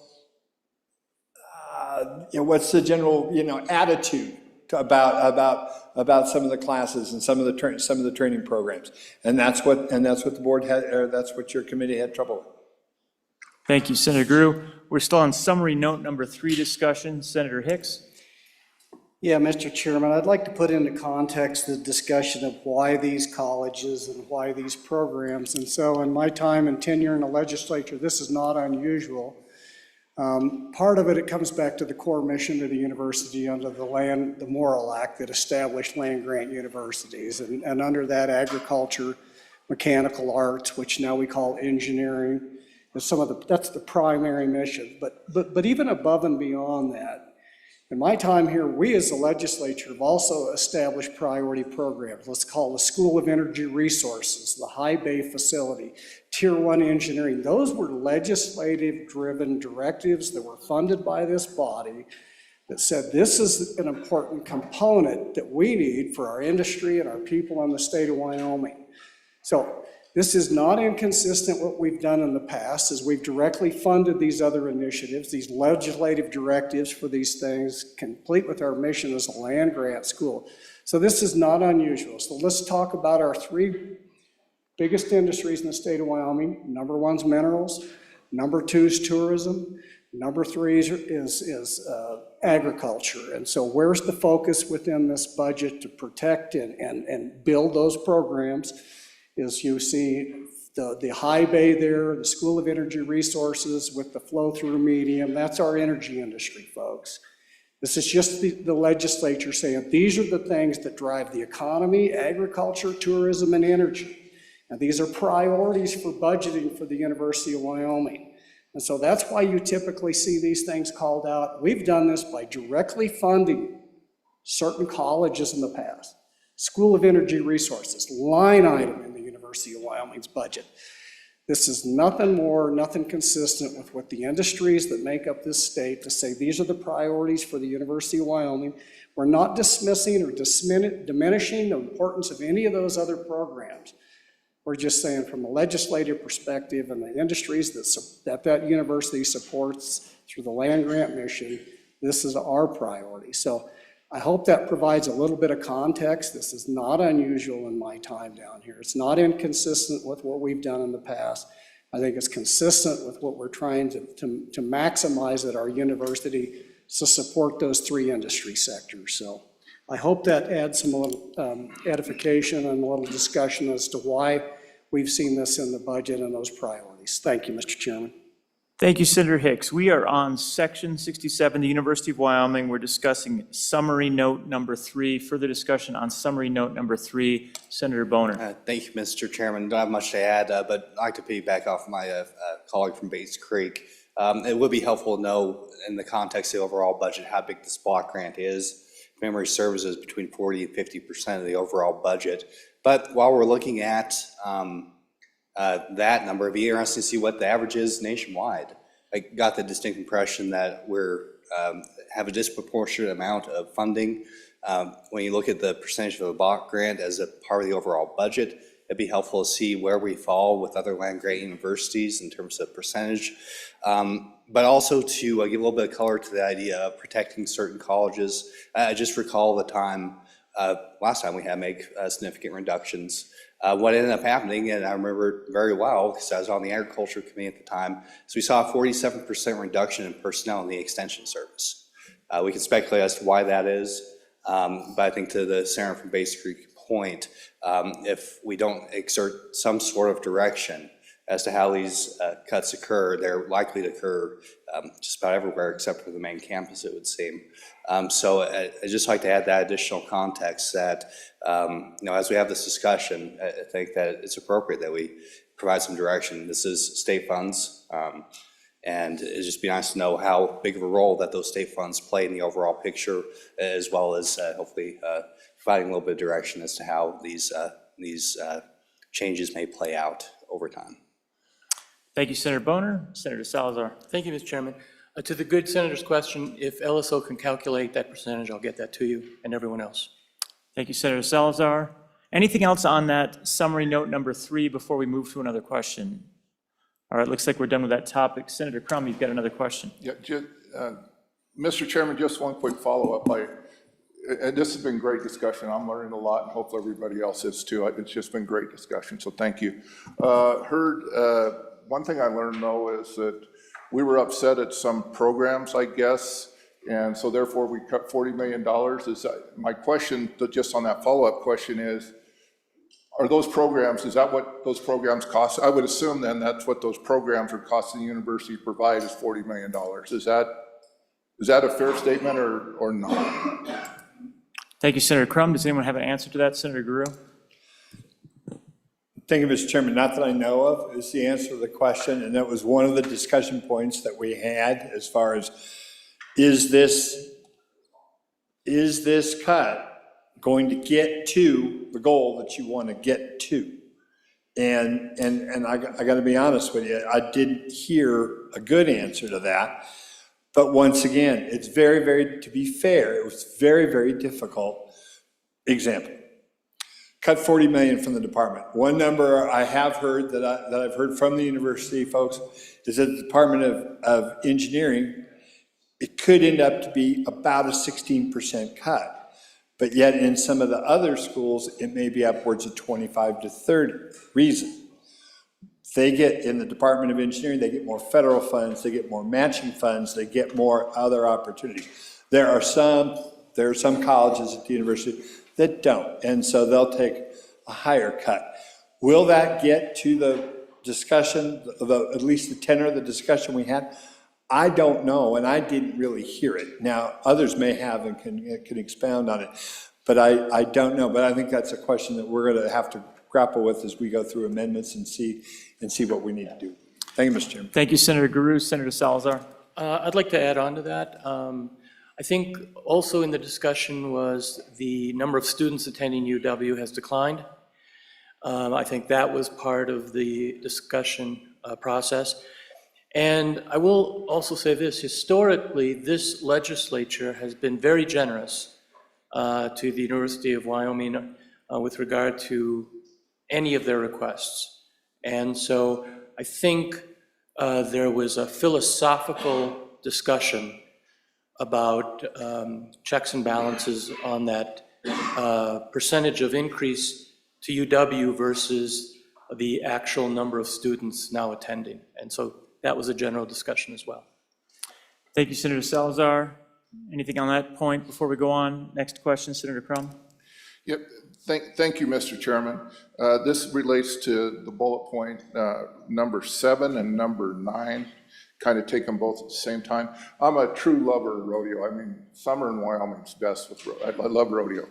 But I see we add $200,000 for rodeo, cut $6 million from athletics. Rodeo is inside of the athletic department at the University of Wyoming, for those that are unaware. It's inside the athletic department. So my question here is very similar to the college question is, what made us decide to pick rodeo as a favorite, it appears to me, of giving them $200,000 and reducing women's basketball, volleyball, track, swimming, football, men's basketball, women's basketball? Why did we pick a winner and some losers here? I guess is my question with that. Thank you, Senator Crum. Senator Driscoll. Mr. Chairman, thank you. Guilty. It's what you can get done, and I'll justify rodeo a little different. It's the only sport, yes, it falls there. It's the only sport that we don't give university sport to as a whole. We provide a coach, but pretty much all the travel, all the lodging, everything that happens in rodeo is paid for by the athletes themselves. It's the only sport we have that does that. So I justify it a little different. The second part of it is, and once again, I openly say it, I'm the one that did it. I could bring all the motions I wanted to change the other motion and not prevail. But rodeo was one place that I could help on, and I tend to do that in the budget if I think I can get somewhere that forwards the general end of the university. I would rather not punish one because another one got punished. I'll help the one that I think that I actually can get down the road. Thank you. Thank you, Senator Driscoll. On that point, Senator Anderson, then Jones. On that point, as I heard the budget, we allocated $100,000 per community colleges for rodeo, and I heard on this one that this $200,000 is an additional $200,000 to the $200,000 that's already in the budget. Maybe I heard that wrong, but I thought one of the presenters said that, so that would make that a $400,000 budget for UW rodeo. Seems like we might be out of balance here just a little bit. Or could somebody substantiate that is a $200,000 additional to a $200,000 budget? Thank you, Senator. Senator Driscoll, to answer that. Mr. Chairman, absolutely, yes. The $200,000 originally came, that's the only university in the United States of America that supports a rodeo team. It's back to what we do, and when we added in the 800 for the community colleges, I sensed that we would be able to increase UW to take care of those students, and the committee agreed. So it was just a committee position. It was just justified in the fact that that's what it is. I can assure you it comes nowhere near making all these kids whole. It's an expensive sport, and it helps them out, and it helps us keep the university based the way I like to see it. It's pretty much land grant based, and that's a help for it. Thank you, Senator Driscoll. We are on section 67, the University of Wyoming. We're talking about summary note points numbers 7 and 9. Senator Jones. I have a question about the $6 million deduction for athletics. Does anybody know how much money the University of Wyoming athletic program brings into the state of Wyoming for tourism or any dollars whatsoever? This seems like a lot of money to cut from an athletic program, especially when I know that we have statewide support for all of the athletic programs at UW. Thank you, Senator Jones. Senator Driscoll.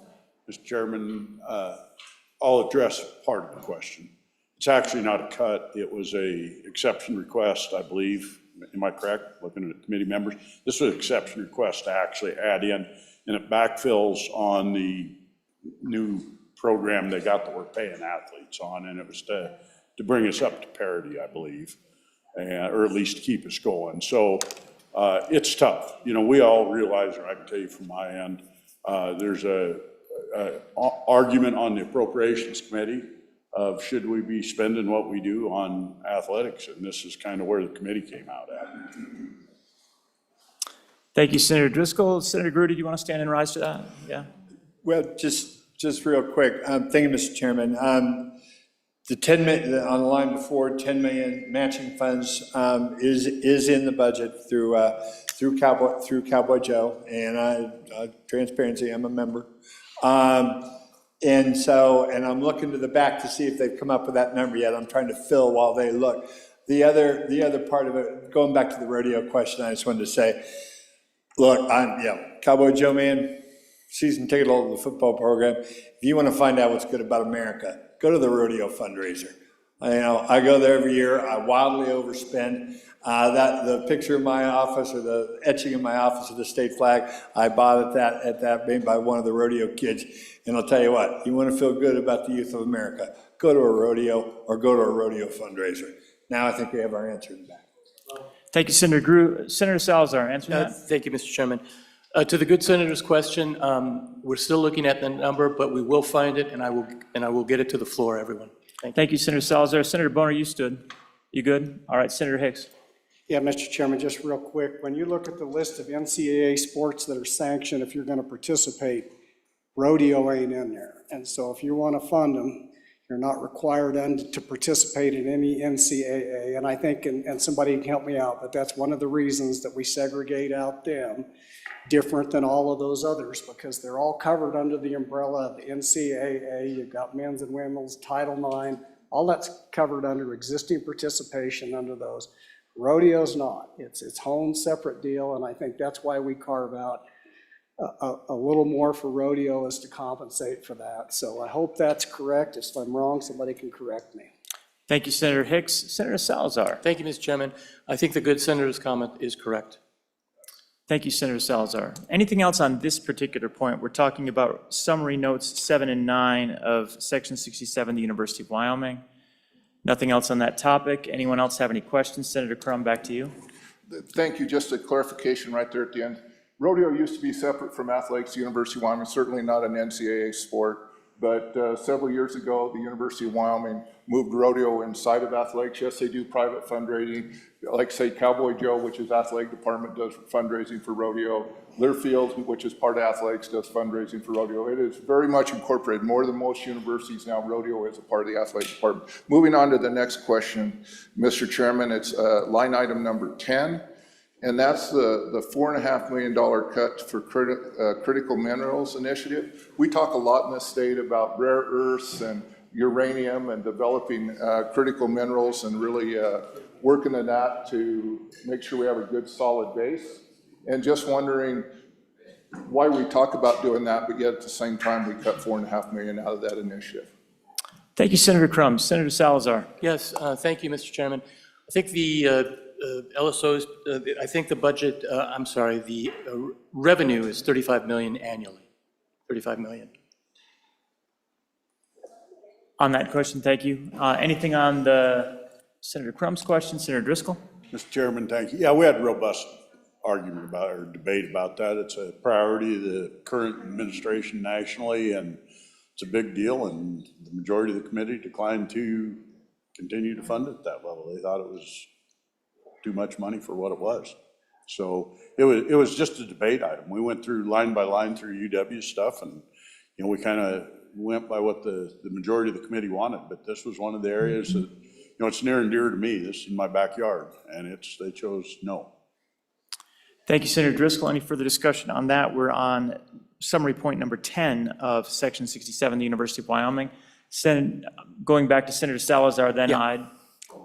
Let me correct the number.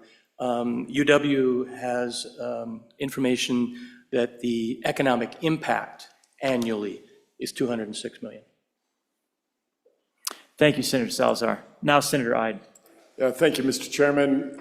Am I still at liberty to speak on the rodeo debate here? I've got to chime in a little bit if that's all right, or did we go by that? It's okay. You can rewind a little bit. We'll try and stay on topic to the best of our ability, but you didn't rise to it, so please. And I know this is more for a learning session here, but I'm sitting here listening, and you guys probably know where I'm at for the most part on this. I like college rodeo, and I like it the way It used to be where everybody paid their own way, and effectively they do right now, like Senator Driscoll said.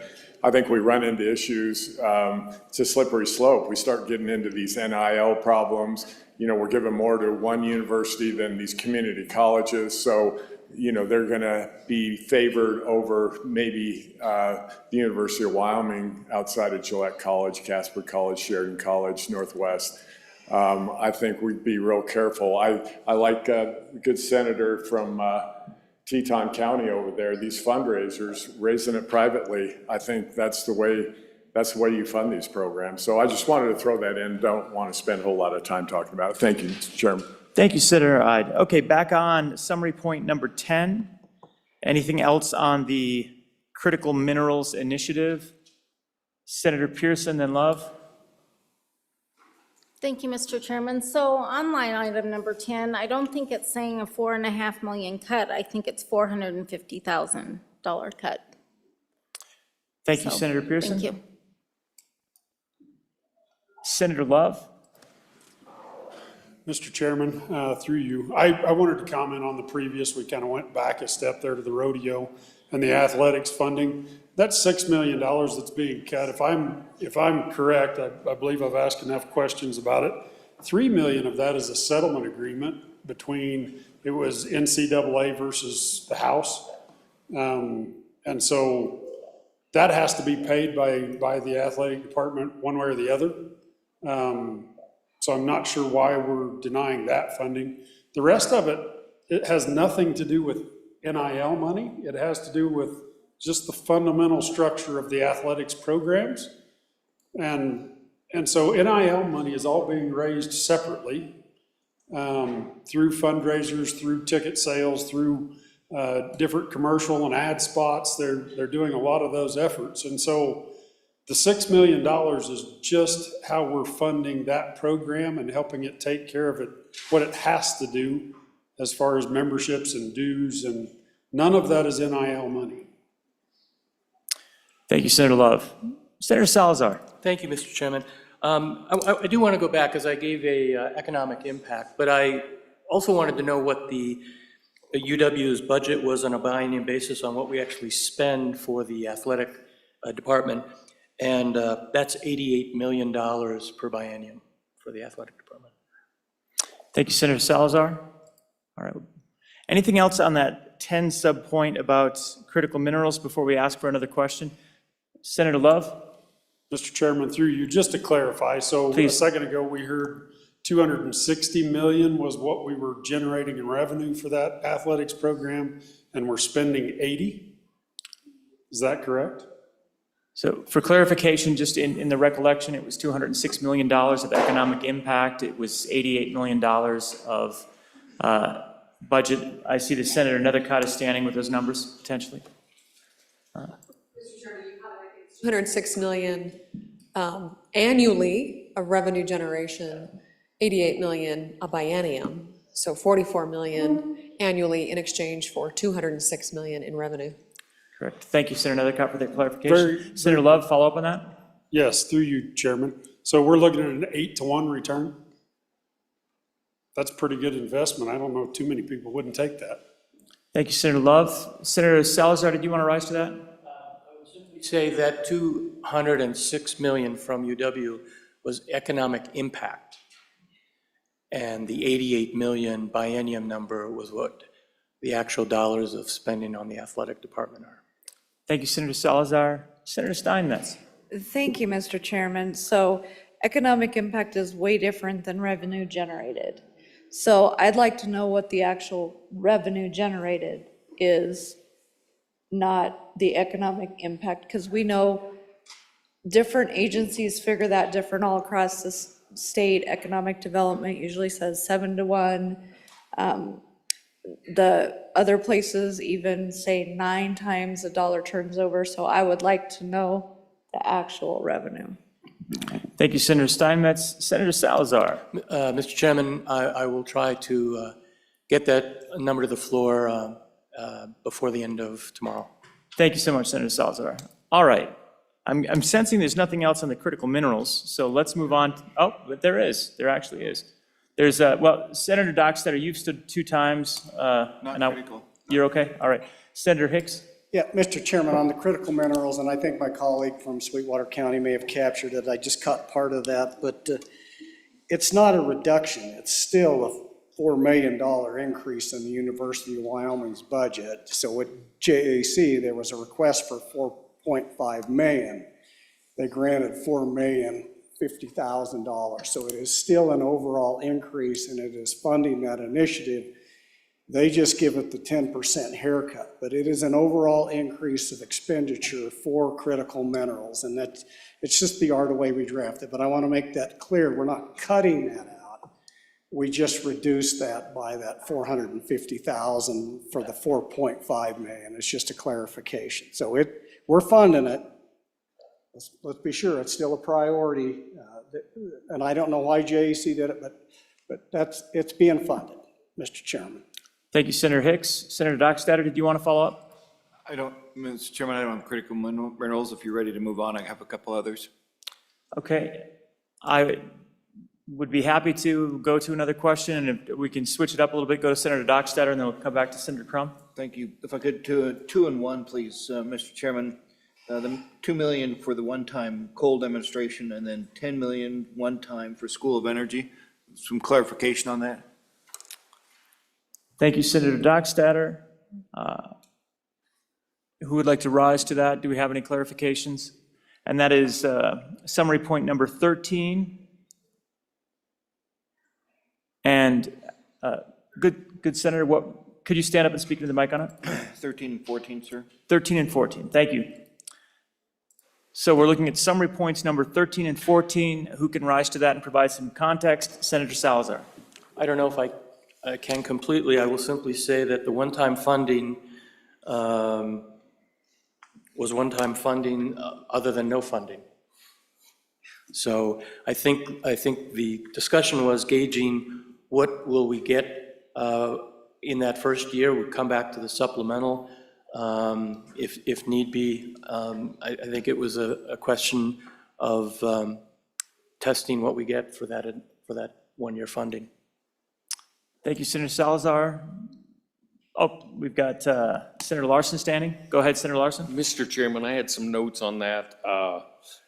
In 2022, it looks like we did $8 million was appropriated to the School of Energy Resources for this, and I had written down that it's 75% constructed, and they're anticipating just inflation is made it that they need more, Mr. Chairman. Thank you, Senator Larson. On this topic, Senator Steinmetz. Thank you, Mr. Chairman, and I just have an overall question and a request, maybe of the Appropriations Committee. Since there are a lot of changes with UW, in the past, we have provided a chart that shows, was this an exception request, or are we cutting base funding for a program? Is the expense ongoing, anticipated to be ongoing or one time?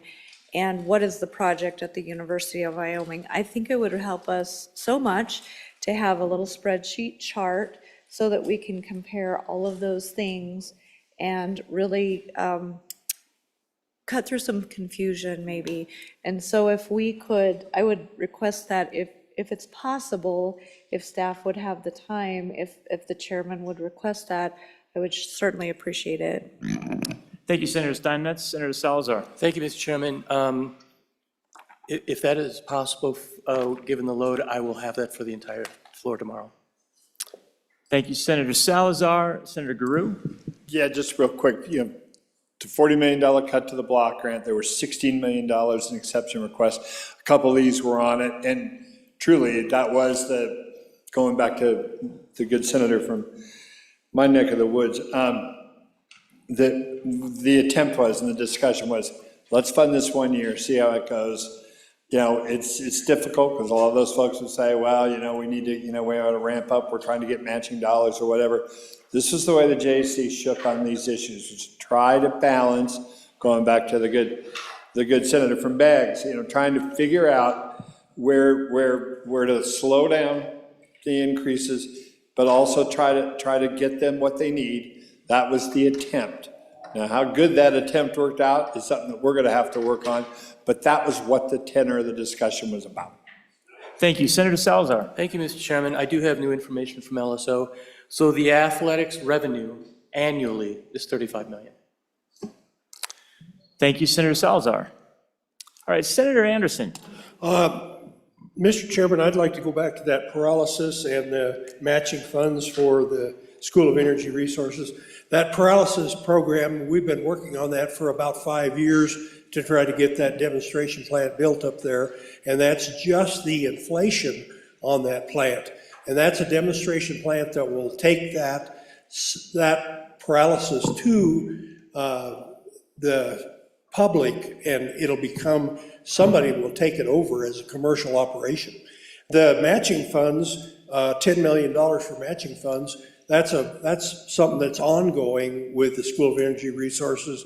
They have some matching funds that are coming up that will be able to get that money if we match it. Thank you.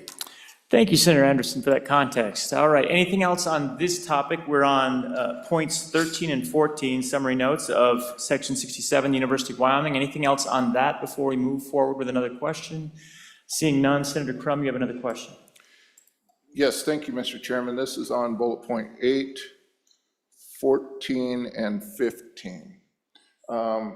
We just talked about the School of Energy Resources, Mr. Chairman. So I think that's kind of explained. Then we've got athletics funding for facilities, it looks like, with matching funds. And then we've got $12.5 million one-time matching funds that were denied. So again, I'm back to the winners and losers thing. It sounds like we're picking, we want to help out athletic facilities, which is great. We want to help out energy resources, which is great, but we're telling the rest of the university, we don't want to help out you with matching funds. Go raise funds and we'll help you. It's kind of a 2-for-1. You know, we give them $1, they get $1, or they get $1, however you want to say it. And again, we're back to this winners and losers thing, and I'm just wondering why we did that. Thank you, Senator Crum. Anyone want to address that? So we're on summary points 8, 14, and 15 related to matching funds. Senator Salazar. Thank you, Mr. Chairman. The answer to that is very simple. It was a majority of JEC who wanted to do that, and I have no doubt my friend, the good senator, will correct what he thinks is an injustice. Thank you, Senator Salazar. All right, anything else on that topic before we move to another question? Seeing nothing else on 8, 14, and 15, are there any more questions on Section 67? Any more questions on Section 67? Seeing none, oh, we've got one more. Look at that. I shouldn't have said it a second time. Senator Grew. We're on Section 67, the University of Wyoming. Senator Grew. Just wanted to answer the good senator who sits next to me's question, Mr. Chairman. Please do. All of the requests, all the line items in the request were all the exception requests and the $40 million cut. So we will get you that information, but that's to start your spreadsheet. That's a good way to start. Thank you. Thank you so much, Senator Grew. All right, seeing no further questions on Section 67, Section 67, the University of Wyoming is closed. Madam Majority Floor Leader. 1 second. Yeah, Mr. Chairman, I move that the Committee of the Whole rise and report with respect to the action taken today in Committee of the Whole on Budget Bill Senate File 1. You have heard the motion. What is your pleasure? All in favor say aye. Aye. Opposed, no. That motion has carried. Mr. President. Good job. Old fashioned. Let's do it. Good job, Senator Rothfuss. Thank you.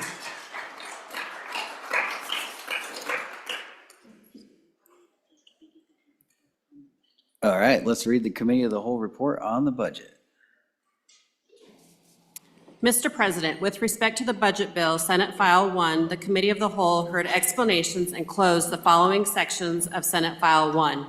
1, 2, 3, 4, 6, 7, 8, 10, 11, 14, 15, 20, 21, 23, 24, 27, 29, 37, 39, 41, 42, 44, 45, 48, 49, 51, 53, 55, 57, 60, 63, 66, and 67. Signed, Senator Rothfuss, Chairman. Senator Rothfuss. Mr. President, I move for the adoption of the Committee of the Whole report. You have heard the motion. All those in favor say aye. Aye. Those opposed, no. Motion carried in accordance with Joint Rule 14-1B. Further Committee of the Whole action will be continued until the next legislative day, Monday, February 3rd, 2025. Or tomorrow. Tomorrow. Tomorrow's not Monday. Let's do that again.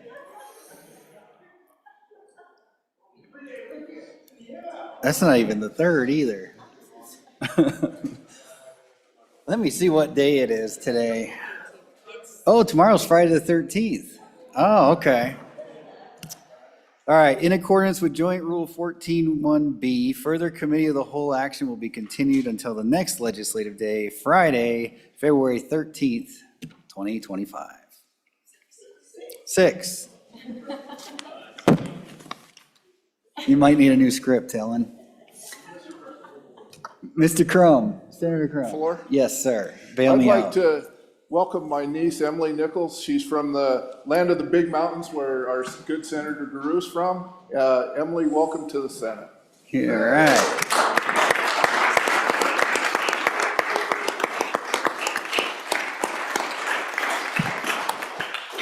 Welcome to the Senate, where things go downhill quickly after 5 p.m. All right, what do we got next? Oh, Madam Majority Floor Leader. We are at that order of business of consideration of bills on general file. If I can get your microphone. Mr. President, I move that the Senate resolve itself into Committee of the Whole. All right, you have heard the motion. All those in favor say aye. Aye. Those opposed, no. No. Motion carries. Senator Rothfuss, hope you enjoyed your break. No, I said I hope you enjoyed your break. Let's go to work. Get back. Okay.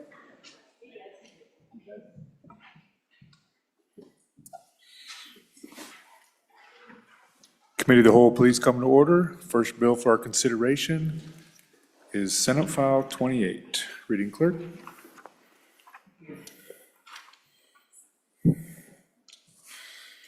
Senate File 28, Elections, Voting Machine and Voting System Tests, an act relating to elections, sponsored by corporations. You've heard the reading. I'm sorry. There's an amendment. It was referred to Committee Number 7, Corporations, with a recommendation do pass amended. Ayes, Senators Boner, Case, Dockstader, Landon, and Steinmetz. Signed, Senator Case, Chairman. You've heard the reading of the bill. What's your pleasure? Chairman Case.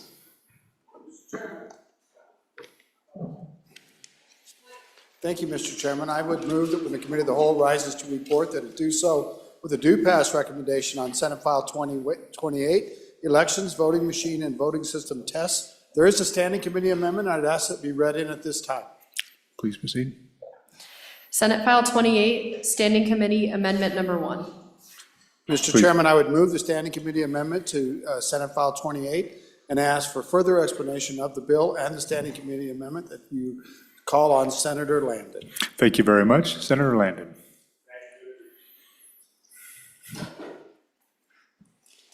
Thank you, Mr. Chairman. I appreciate it. I'm spurring the horse hard to get up out of that budget haze.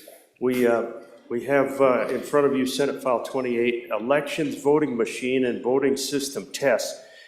Contrary to popular belief, fellow senators, those voting machines that you hear so much about, they do not take off at night and go all the way to Mars and then come back.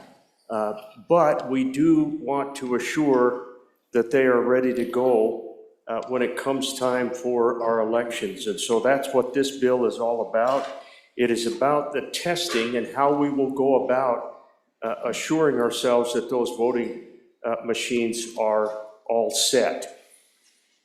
Without getting into the details too much, I will just indicate that this clarifies a procedure for testing those voting machines, specifying that the test shall be open to the public. That's a big piece of this bill.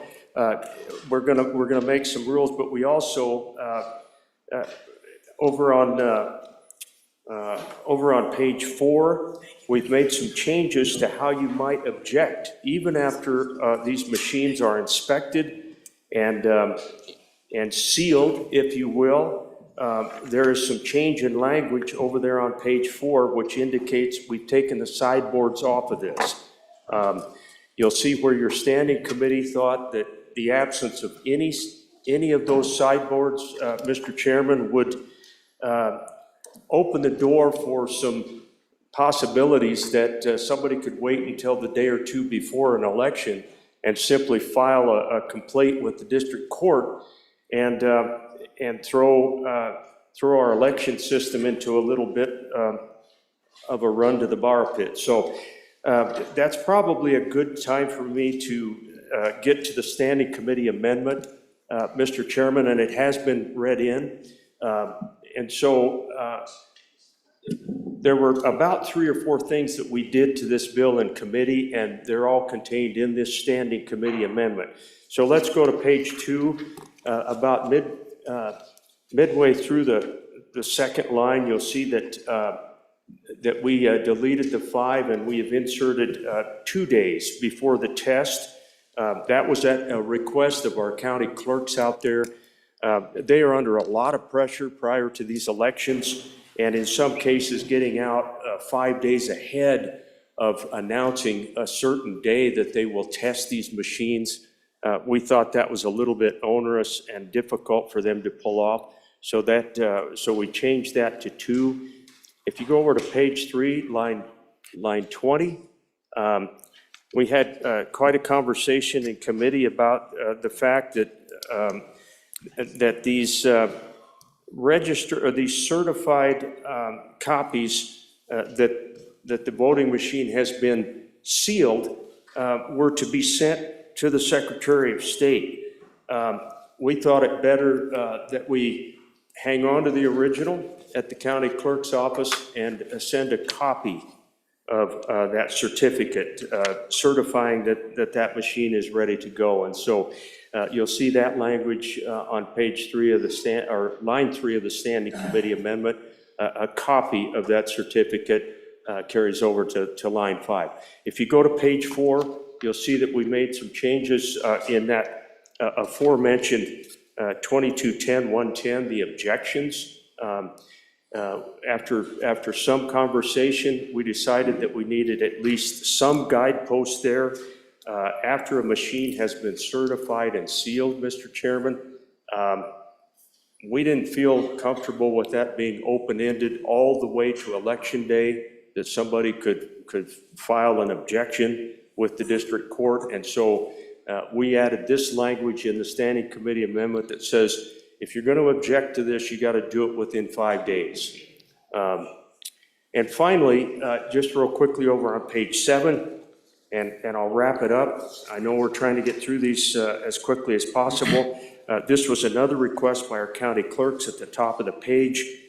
When we indicate that we want to make sure that we test, that the tests include at least one undervote and one undervote in each race or major, we changed that language at the request of the clerks to say, you'll see that language, ballot style for each machine type capable of recording an undervote or an overvote. Much better language, and I think it gets to the ability to really hone in. We're gonna pick a race or two and make sure those machines are ready to go. That's a quick overview of a bill that basically assures us that those machines are going to be ready to go for election time. Thank you, Mr. Chairman. Thank you, Senator Landon. We are on the standing committee amendment number 1 to Senate File 28. Are there any questions or discussion on the standing committee amendments? Seeing none, all those in favor of Senator Case's motion to adopt Standing Committee Amendment Number 1 to Senate File 28, please say aye. Those opposed, no. Standing Committee Amendment Number 1 has been adopted. We are back on the bill. Senator Case?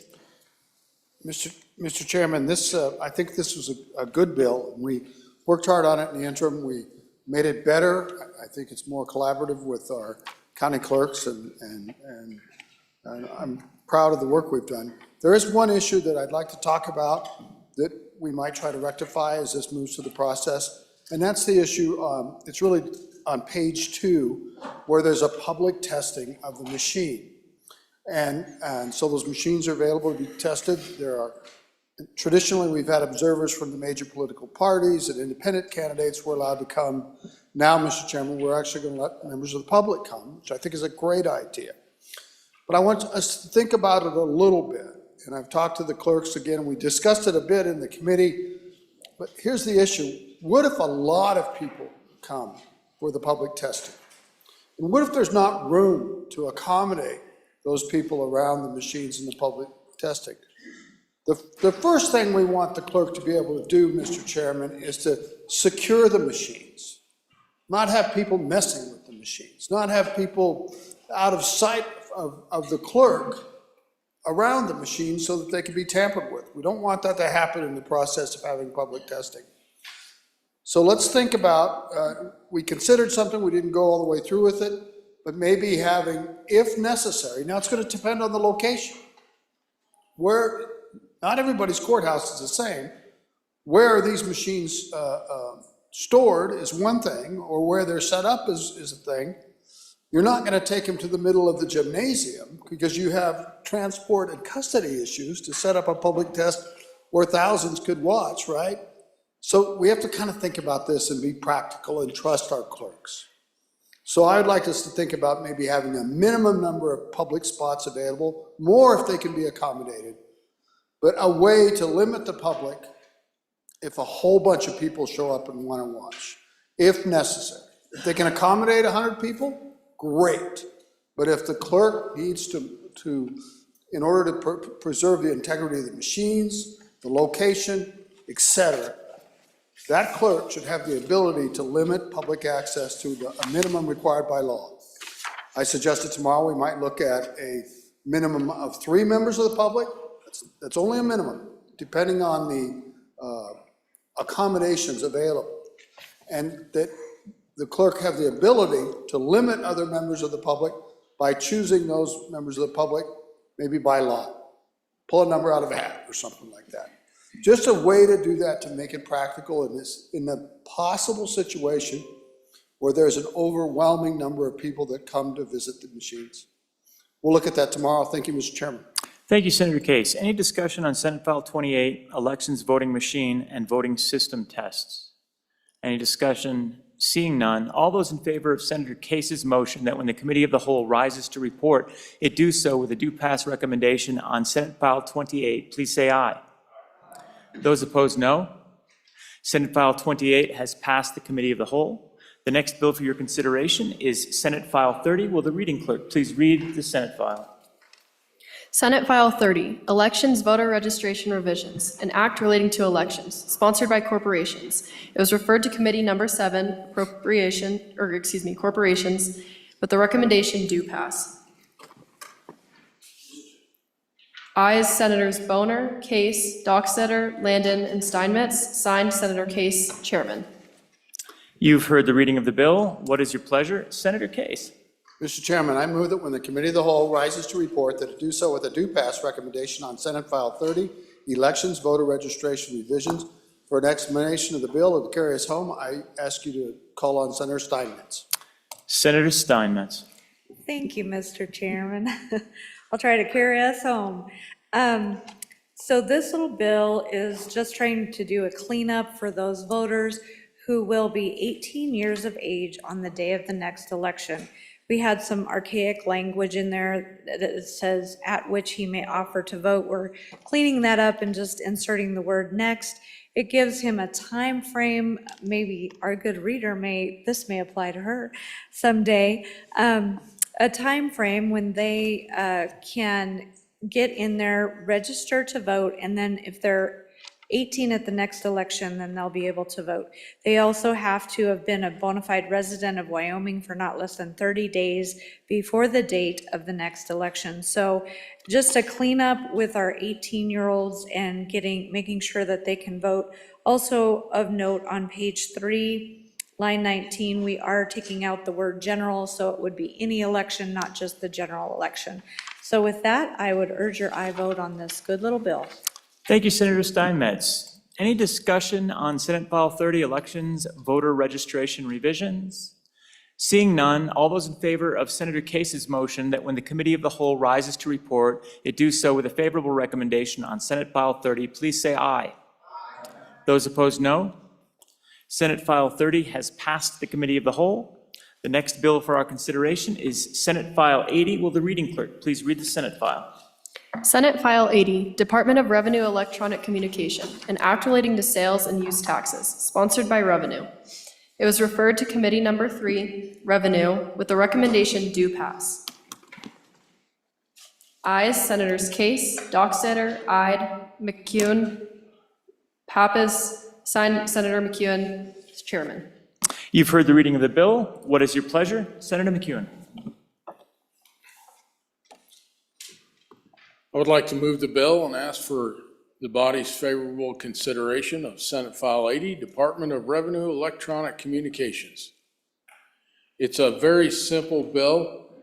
Right now, when you do sales and use tax, you have the ability to do it online or by paper. This just extends the notification process to online. Now, you have to opt out of the paper or opt in to the electronic side of your reporting and the communications. That's really all this bill does. Thank you. Thank you, Senator McEwen.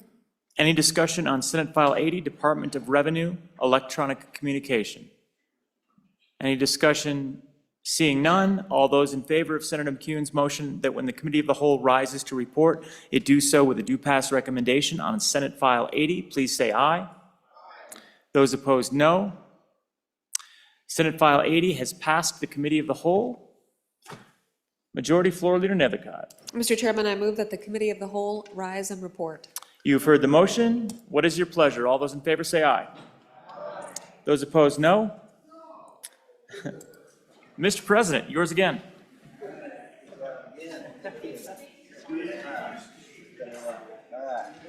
here we go. All right.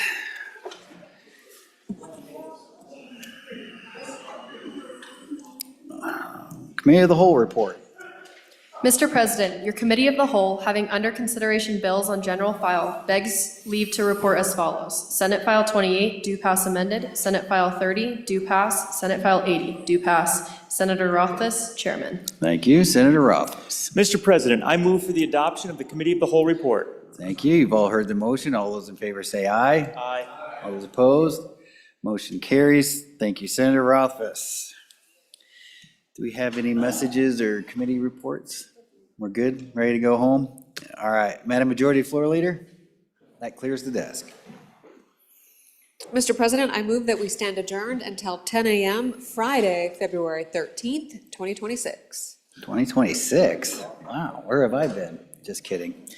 Any announcements? Any announcements? Let's go over to Senator Salazar. Thank you, Mr. President. The Senate Appropriations will meet upon noon recess tomorrow in E202. We have 4 bills: Senate File 101, Second Amendment Protection Act Amendments 3, Senate File 106, Welfare Fraud Prevention Act Amendments, Senate File 123, Wyoming Energy Dominance Fund, and finally, Senate File 67, Wyoming State Guard Amendments. Thank you. Thank you, Senator Schuler. Thank you, Mr. President. Education Committee will meet tomorrow, Friday the 13th, 8 o'clock, and we will be in the same room we were in Wednesday. It's W006. I think that might be where we stay. But anyway, we'll be taking a look at Senate File 47, increase of Hathaway Scholarship Awards, Senate File 36, Hathaway Lump Sum Merit Scholarship, and Senate File 59, K through 12 Language and Literacy Program. Great, thank you. Senator Anderson. Mr. President, your favorite committee, Minerals and Economic Development, will meet Friday upon noon recess, Capitol Extension Room W4 and online, and we'll work on 3 bills, Senate File 20, Data Privacy Government Entities, Senate File 21, Wyoming Stable Token Amendments, and Senate File 22, Unincorporated Nonprofit Associations Amendments. Thank you. Thank you, Senator Anderson. Any further announcements? Yeah. Any further announcements? Madam Majority Floor Leader, do you want to make an announcement about the Rules Committee? You do not. Okey dokey. No further announcements. You've all heard the motion. All those in favor say aye. All those opposed, no. Motion passes. The Senate shall stand adjourned until 10 a.m. Friday. In session Monday.